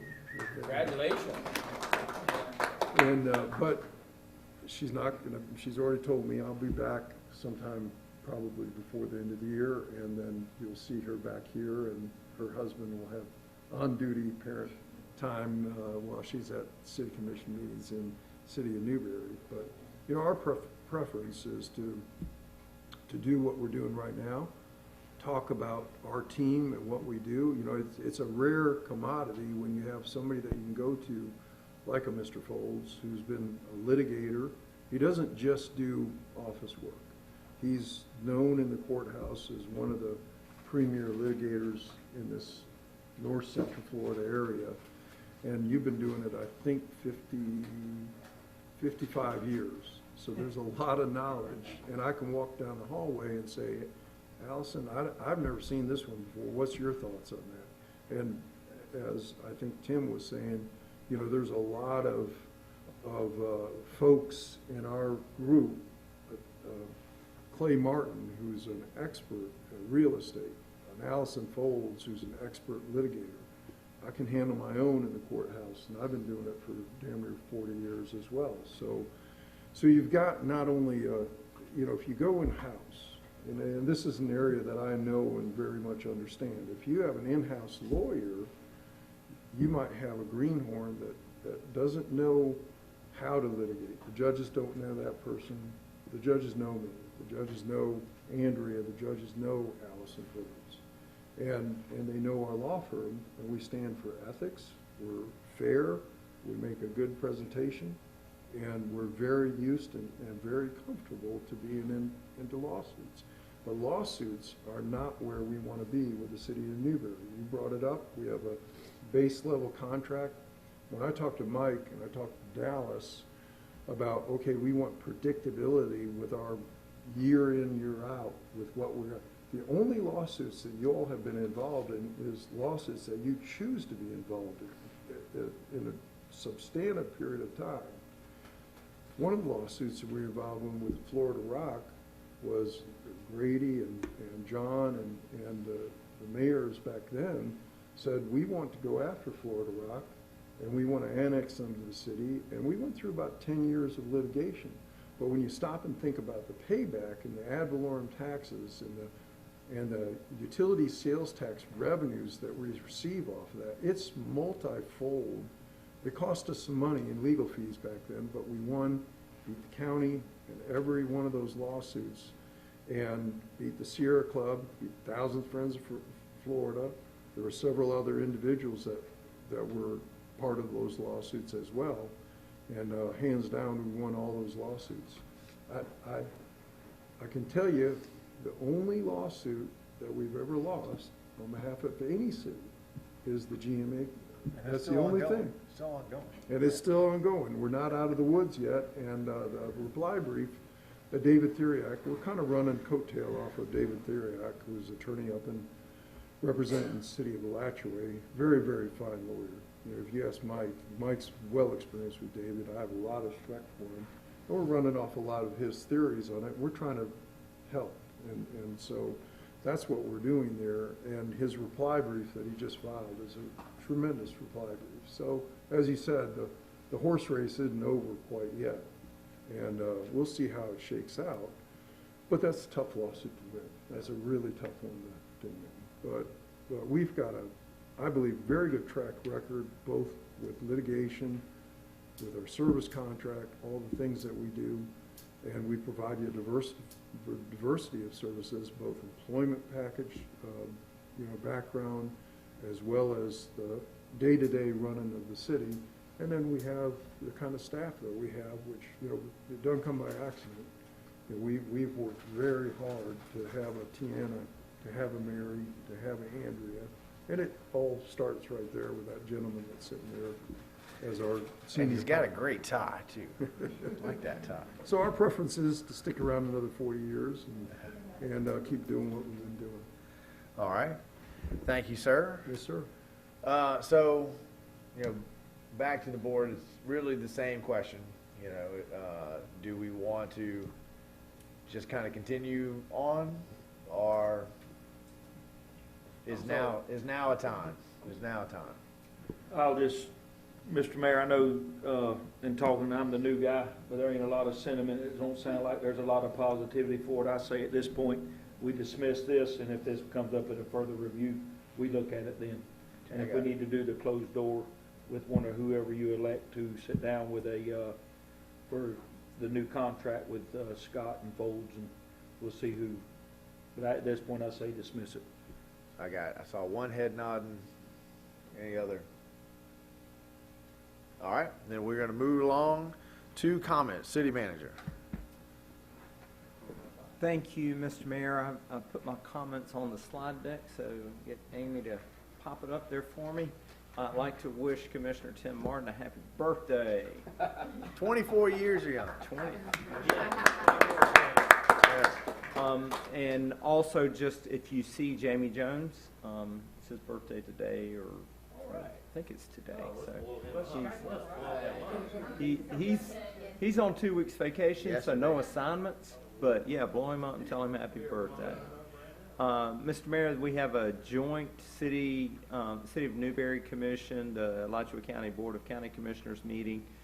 That will be our next meeting. It is on it's on June the 26th, 8th, June the 28th. Sorry, that's a Monday night, not a Saturday night. So the tentative list of items that have been put together, the county shared.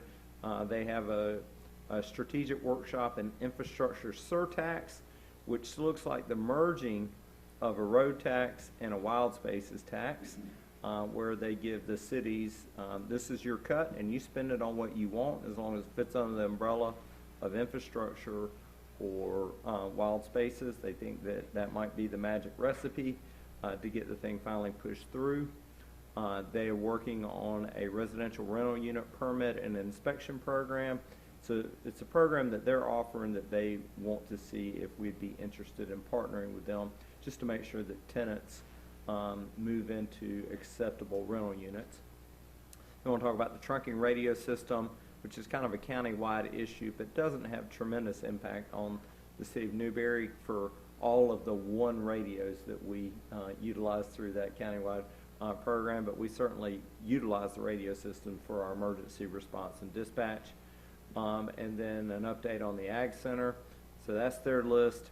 Our list includes a CRA update, potentially asking about rural road resurfacing, and asking the Commission, BOCC, to support our regional wastewater treatment plant. Now, those of you that have sat through these meetings know that we can't do 8 items. We'll be here for 8 days talking about those 8 items. So if you maybe shoot me an email, I'll push these out to you tonight and say these are my priorities, the things we have to talk about. We'll try to whittle it down to something that seems to be manageable, which is usually 3 or 4. But we'll be here as long. Staff will be here as long as the Commission wants to be here. Just speaking from experience. So next item, just a reminder of some upcoming events. Mr. Mayor, we have on Tuesday the 22nd, we're doing our budget kickoff workshop. That's at 7 p.m. The following Saturday, on June the 26th, is our Community Visioning Forum.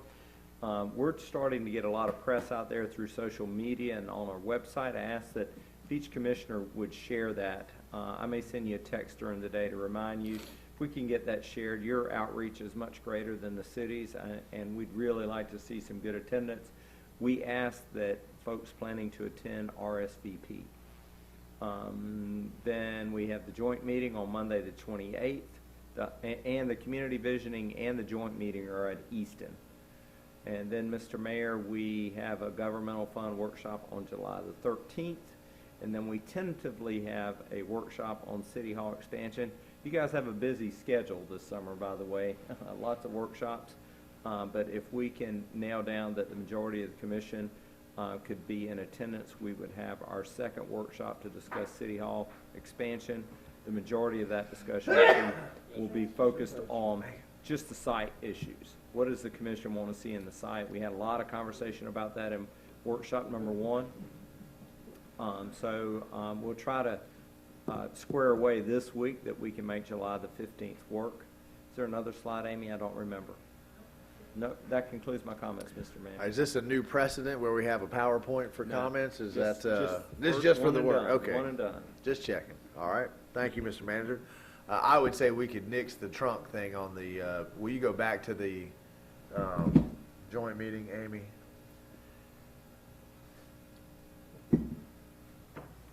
I would ask them to nix the trunk, maybe nix the update on the ag, and maybe we could nix the support for the regional. They already are supporting it, and I'm not sure if we're asking them for a resolution of support, or if it's a resolution, then I'd say leave it. If it's just a head nod that we support you, maybe we can nix that off. We generate 3 items, and we'll be here for about 3 hours. So 8 items, we might need to start about 8 o'clock in the morning. So if it's just an update, those what I would ask, to nix. Okay, thank you, Mr. Manager. Mr. Attorney? No PowerPoint, and I've already talked too much, I think. Well, we appreciate bringing the firm down tonight. It was nice to see everybody. Yes, sir. Thank you guys for making it all the way to the end here. You don't have to stay for the CRA meeting. If you want to go home, it's fine. Madam Clerk? I don't have anything, thank you. Thank you, ma'am. Commissioner Coleman? Commissioner Clark? Mr. Mayor, I got one thing. When Mr. New was talking about the wild space and the ROTAC combination that we're gonna be here, that ain't gonna lessen the money because we're combining 2 things. Or is there gonna be a No. Okay. Mr. Mayor, that'd be for the next phase of wild spaces. So it's going to phase in when the current thing of wild spaces comes to its normal end. 3 years? Probably 4. 4? Probably 2025. Correct. We got a ways. Commissioner Farnsworth?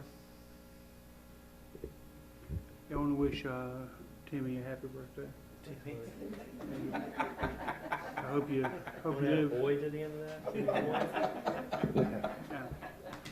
I hope you live to be 100, and that I'm the last person you talk to before you die. Commissioner Martin? What do you say after that? I have to say pass. Commissioner Maison? No. I want to hope everybody at the 8th grade social is having a great time. Going to be home soon, maybe. They got a little bit more to go. I want to introduce the commission to Alyssa Massey here. She's interning with me, so she's been helping out. She sat on the opioid task force. She attended the ceremony we had for Mayor Warmack. She's doing a great job of reminding me of things and keeping me in track and on schedule because I was beginning to falter, so she's helping me out. So if you see, well, if you teach it at the high school first, yes, yeah, and she might be willing to help out a little bit. You got to talk nice to her. Yeah. All of a sudden, your phone explodes. Can you help? Give me this. You may be aware that there is an upcoming and ongoing issue. Potential issue, at least, with the school board of Alachua County. We had a presentation from the superintendent a couple weeks ago, and where she discussed her plans for that 1 mil tax that the county voted on a couple of years ago. And we asked some very pointed questions because when the school board went after that tax, they made lists of projects that would happen for each and every school across the county. And they said, if you vote on this tax, these things will happen, these things will get done. I went out and advocated in the city of Newberry and told our taxpayers, told our residents that if they voted on that tax, the school board was earmarking the money. These are the projects that would get done. And then the new superintendent came before us and she said, you know, I've got different plans. And, you know, I asked some follow-up questions. She said, I've got different plans. And so she shared, you know, a little bit of those plans with us, but she's not been very forthcoming with the county about what the different plans are. I said to her that night that I advocated for that tax. I promised our taxpayers that that was what the money was going to be on, and that changing directions without having community workshops, without having the opportunity to have buy-in, would be, in my opinion, tantamount to the school board lying to Alachua County about what they intended to do with that tax. Now, you know, I'm not going to get into the issue of the seat that is right now being contested. That's certainly, there are other governing agencies that govern that. However, I do want to make sure this board is aware that right now there's one seat that is potentially illegally held because the school board member herself is not contesting that she doesn't live in the district that she serves. And that creates a divided school board. And the decisions that the school board is making right now have huge financial ramifications for the city of Newberry, for all of Alachua County, but obviously our focus is the city of Newberry. And every time the school board meets and takes a vote, it raises the potential that all of those votes are going to have to be reconsidered, and that raises the cost, the price tag. Every time they make a decision, they spend money in one direction, and that potentially those will all have to come back for reconsideration. All of our taxpayers also pay school board taxes. The school board is the biggest chunk. I think they're bigger than the county. It's been a while since I looked, but they're neck and neck for who takes the biggest portion. So in my mind, that brings us firmly into this conversation, and I believe that we may be the only city that actually asked those very pointed questions about changing the 1 mil tax. It was either 1 mil or was it the sales tax? I can't remember now. It was the sales tax. So, so we may be the only entity that's in possession of that knowledge. I know that she's given that presentation to other boards. I don't know if other boards have asked. Newberry tends to ask a little more questions when you come in front of us. People think that they're just going to give a presentation and walk, and we generally ask some things. You know, there'll be a decision. There was a hearing today about a temporary injunction to remove her from the seat while we work towards a hearing. The decision for that injunction will be tomorrow. So tomorrow morning, tomorrow afternoon, we should know. If the decision is not for a temporary injunction, then I am going to speak to our legal team about what is Newberry's possibilities, what can we do to protect our taxpayers and our residents, because the chair of the school board has made it quite clear that there is no intention to slow down and let this situation resolve itself before they move forward, that they have an agenda and they're going to move on that agenda as soon as they can. And they have some big ticket items, big decisions that they are going to make within the 30-day window. Whether the decision tomorrow is yes or no, there will still be a permanent hearing for a permanent injunction within about 30 days. So the hearing today was for a temporary, immediate injunction until they get to the long one. So even if the judge comes back and says, no, I'm not going to remove we'll do it at the hearing in 30 days. It's when we'll make the decision. A lot of potential harm could happen in that 30-day window. So I wanted to give you guys an update, the public an update, and if there is a avenue for Newberry to assert the rights of our residents and our taxpayers, then I may call for an emergency meeting on Thursday to bring us back to have a conversation about what we may or may not be able to do. Commissioner Clark? What will that motion be? How do we do that to make this stop? We don't know yet. Right now, we're going to wait and see what the judge says tomorrow. If there's an avenue for us to do, then I'll call an emergency meeting, which I can do by myself. I don't need it. I don't need anything to make that happen except for notice. And so I'll hear the judge's decision tomorrow. If the judge issues the temporary injunction, then we're good, right? Now we can slow down, and somebody may find that everything was done fine, and then the school board can carry right on with their agenda. This conversation is not about their agenda. It's about whether or not we should be moving forward with their agenda until we have this issue resolved. Again, this is a very unique situation because the school board member is not denying that she doesn't live in the district. She has said, yes, I live in that district. She's trying to claim, sounds like there's a confusion with the zoning maps and the district maps, but no one is denying the facts here. So that's what makes this situation interesting. So the next thing that we would have would potentially be an emergency meeting for Thursday. I'll be out of town, that's why I'm asking. Okay. I leave tomorrow at noon. I can't zoom in and do anything by voting because we done voted on that, so. Right. My first opportunity back will be Monday. Okay. Well, If you don't need me, then. it may be that the outcome of the conversation with legal is that there is no recourse for us to take. At the very least, we could issue a resolution of disapproval. We could say that we think this is wrong. We could issue an opinion.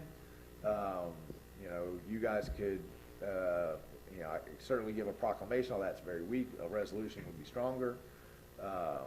You guys could authorize me to send a letter to the governor, asking for the governor to engage. So I think that there are things that we could do as a body to stand up and say, there's an injustice happening, and it pertains to our children. That's right. I just don't know whether, but if we have to go there, I will have a presentation worked out with Scott, and we'll present those options. Commissioner Martin? I've been intimately involved with what's been happening with this seat on a personal level. On a professional level, sitting here, it doesn't have a whole lot of weight per se because we're not in the district affected. However, the downstream effect of this is very problematic, and at some point over the last week or so, it's occurred to me as well that this has felt very much kind of like a bait and switch from the school board's perspective with regards to those tax dollars, which tips us over into a city commissioner capacity in protecting the rights of the citizens for how much ungodly amount of money that we spend on the school board. I have a question to the city attorney as to whether or not at this point, despite what happens tomorrow, at this point, could we at least here give a head nod to the mayor to write that letter to the governor that says something is happening here in Alachua County by the school board's own bylaws. You are the authority to make the decision here, and just request from the governor, not one way or the other, but just simply sending a letter to the governor that says we are soliciting your engagement here post haste. You can do that, certainly. Well, in that event, if with the support of the fellow commissioners, I'd like to go ahead and head nod that moving forward if possible. I don't mind drafting that letter. I'll write it up, and I'll get with the attorney's office, to make sure that we get what it needs to be said, or maybe you'll draft it up and I'll put my flair on. We'll figure out who's better to draft that up. But so did I get two other head nods there? Yes. Okay. So I'll begin working on that letter immediately, and then I'll pay attention to the hearing decision tomorrow. There's no timeline on that decision tomorrow, Scott. You don't know. These could come in the morning. They could come in the afternoon. Commissioner Martin. Earlier last week, the school board member Tina Certain, who actually represents Newberry on the school board, called me out by name in a public meeting and charged me with wanting to destroy public education. There is nothing in my wheelhouse or anything on my radar for destroying public education. I revere basically anybody from the school level down. I have lost a considerable amount of trust and faith in the school board administration. I will say that publicly. I don't have any problem saying that at all. But I am, perfectly fine. I understand that politics is politics, and she can say whatever she wants. But I've also have the opportunity to defend myself and defend not only myself, but also the schools within our community, who I think very, very highly of. I think they do a wonderful job, which is evident by the scores that we get and the kind of kids that we turn out here in our community. And for that matter, I don't believe that I could probably destroy public education when they've already reduced it to rubble at the administration level, as far as I'm concerned. And just to say, I was just distressed at the lack of professionalism in that moment. I think that we all try, we have different governing bodies, and we all try to respect each other's avenues and try to stay in our lanes. If you've watched this body meet for the last 2 or 3 years, I would say that Commissioner Martin has been staunch at bringing up the overcapacities of the schools every time developments come in. He has discussed, can the schools handle it? Should we, can we approve this? I mean, he sits on that board. He's done so diligently, and he's done his job in that regard. So I felt bad for you, sir, that happened. I did not think it was appropriate. And again, if anyone's watched the meetings, your voice in defense of the schools has been pretty consistent.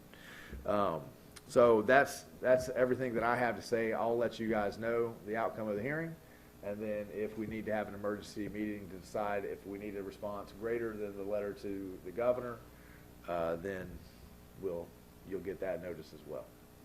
That concludes my comments and citizen comments. Hearing none, we are 5-minute break. adjourned from the commission meeting with a 5-minute break until the CRA adjourns.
tax increment financing, in a nutshell, is, like I said, the increase in the taxable value over time.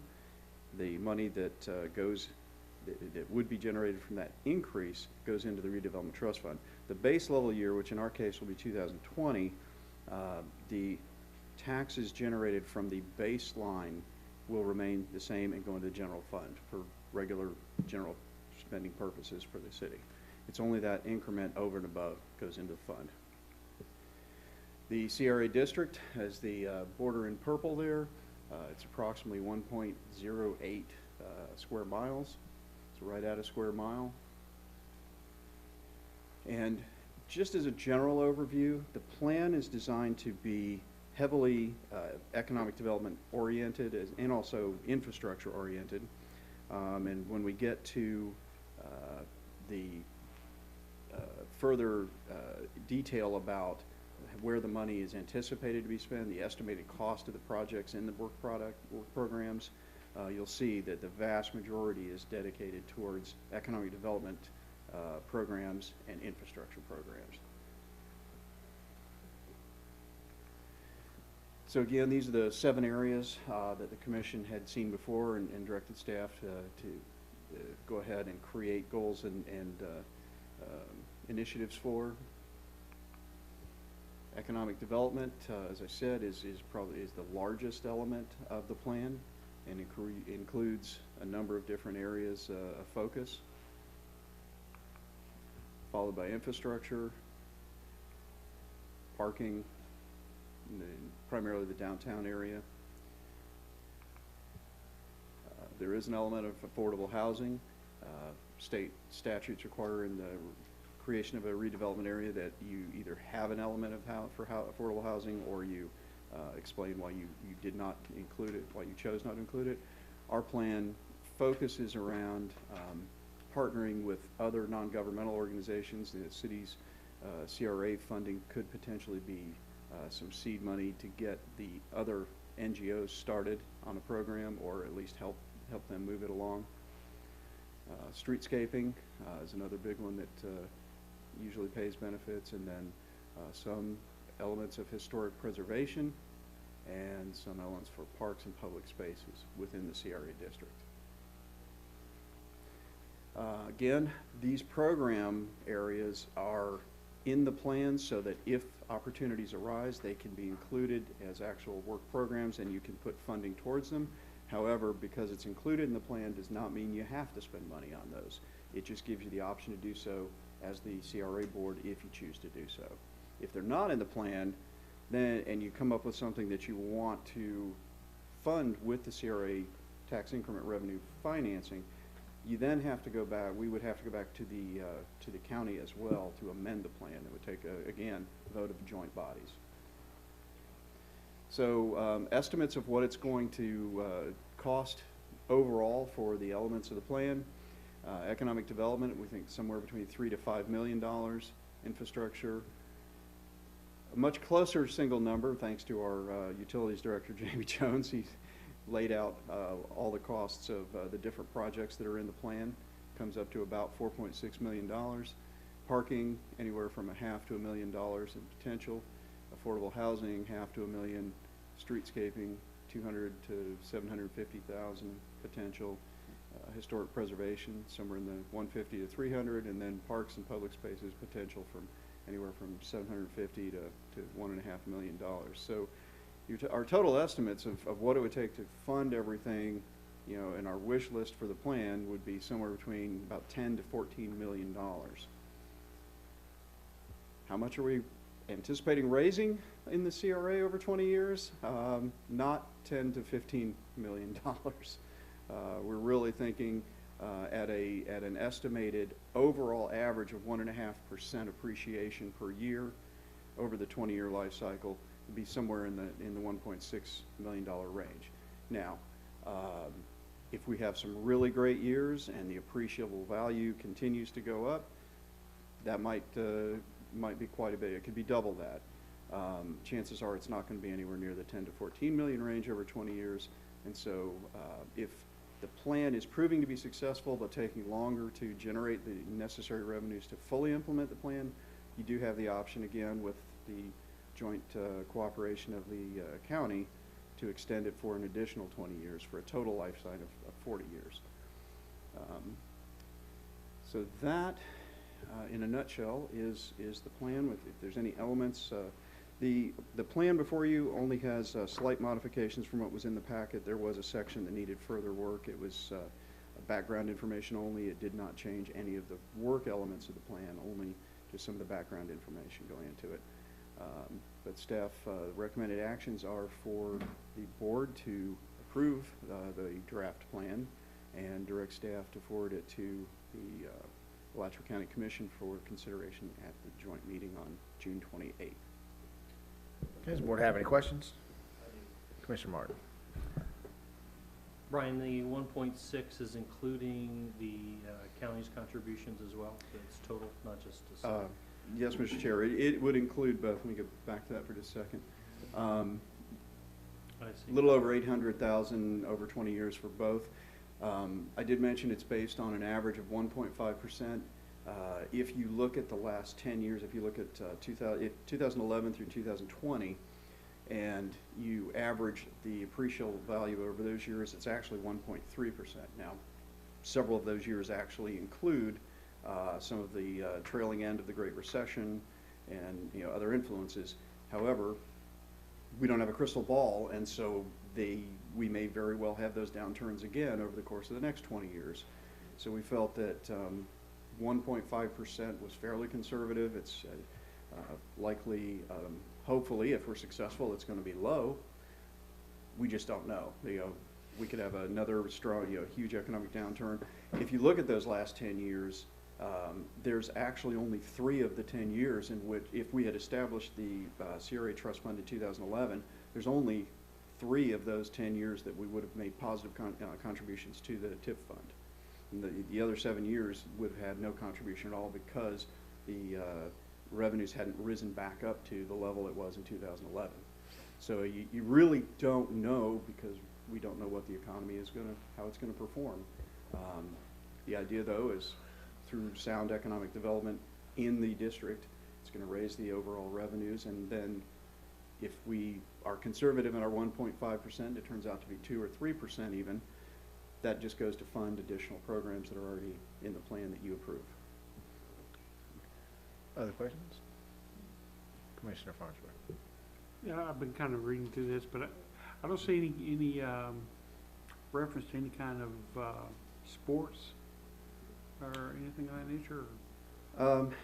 Mr. Chair, the reason for that is because our sports facilities actually all fall outside of the CRA district. Okay. We don't have now. I'm trying to think. The park. West Park. West Park. I'm thinking it was West Park. Jimmy Durden. Jimmy Durden. I was trying to tell you Jimmy Durden because it's changed since I started. Is in the CRA district, and I believe, and that might be an area that could get some funding. I'd have to go actually look back at the district map.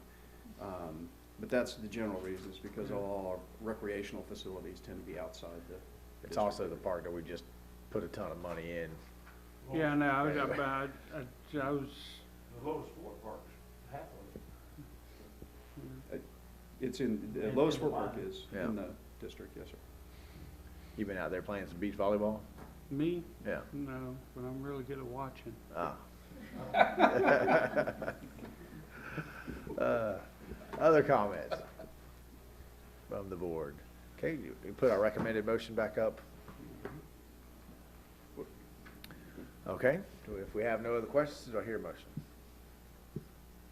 Move to approve and send it to the county. Okay, I have a motion from Commissioner Martin, a second from Commissioner Clark. Any comments or questions on the motion on the floor from the dais? Hearing none, any public comments or questions on the motion on the floor? Seeing none, all those in favor signify by saying aye. Aye.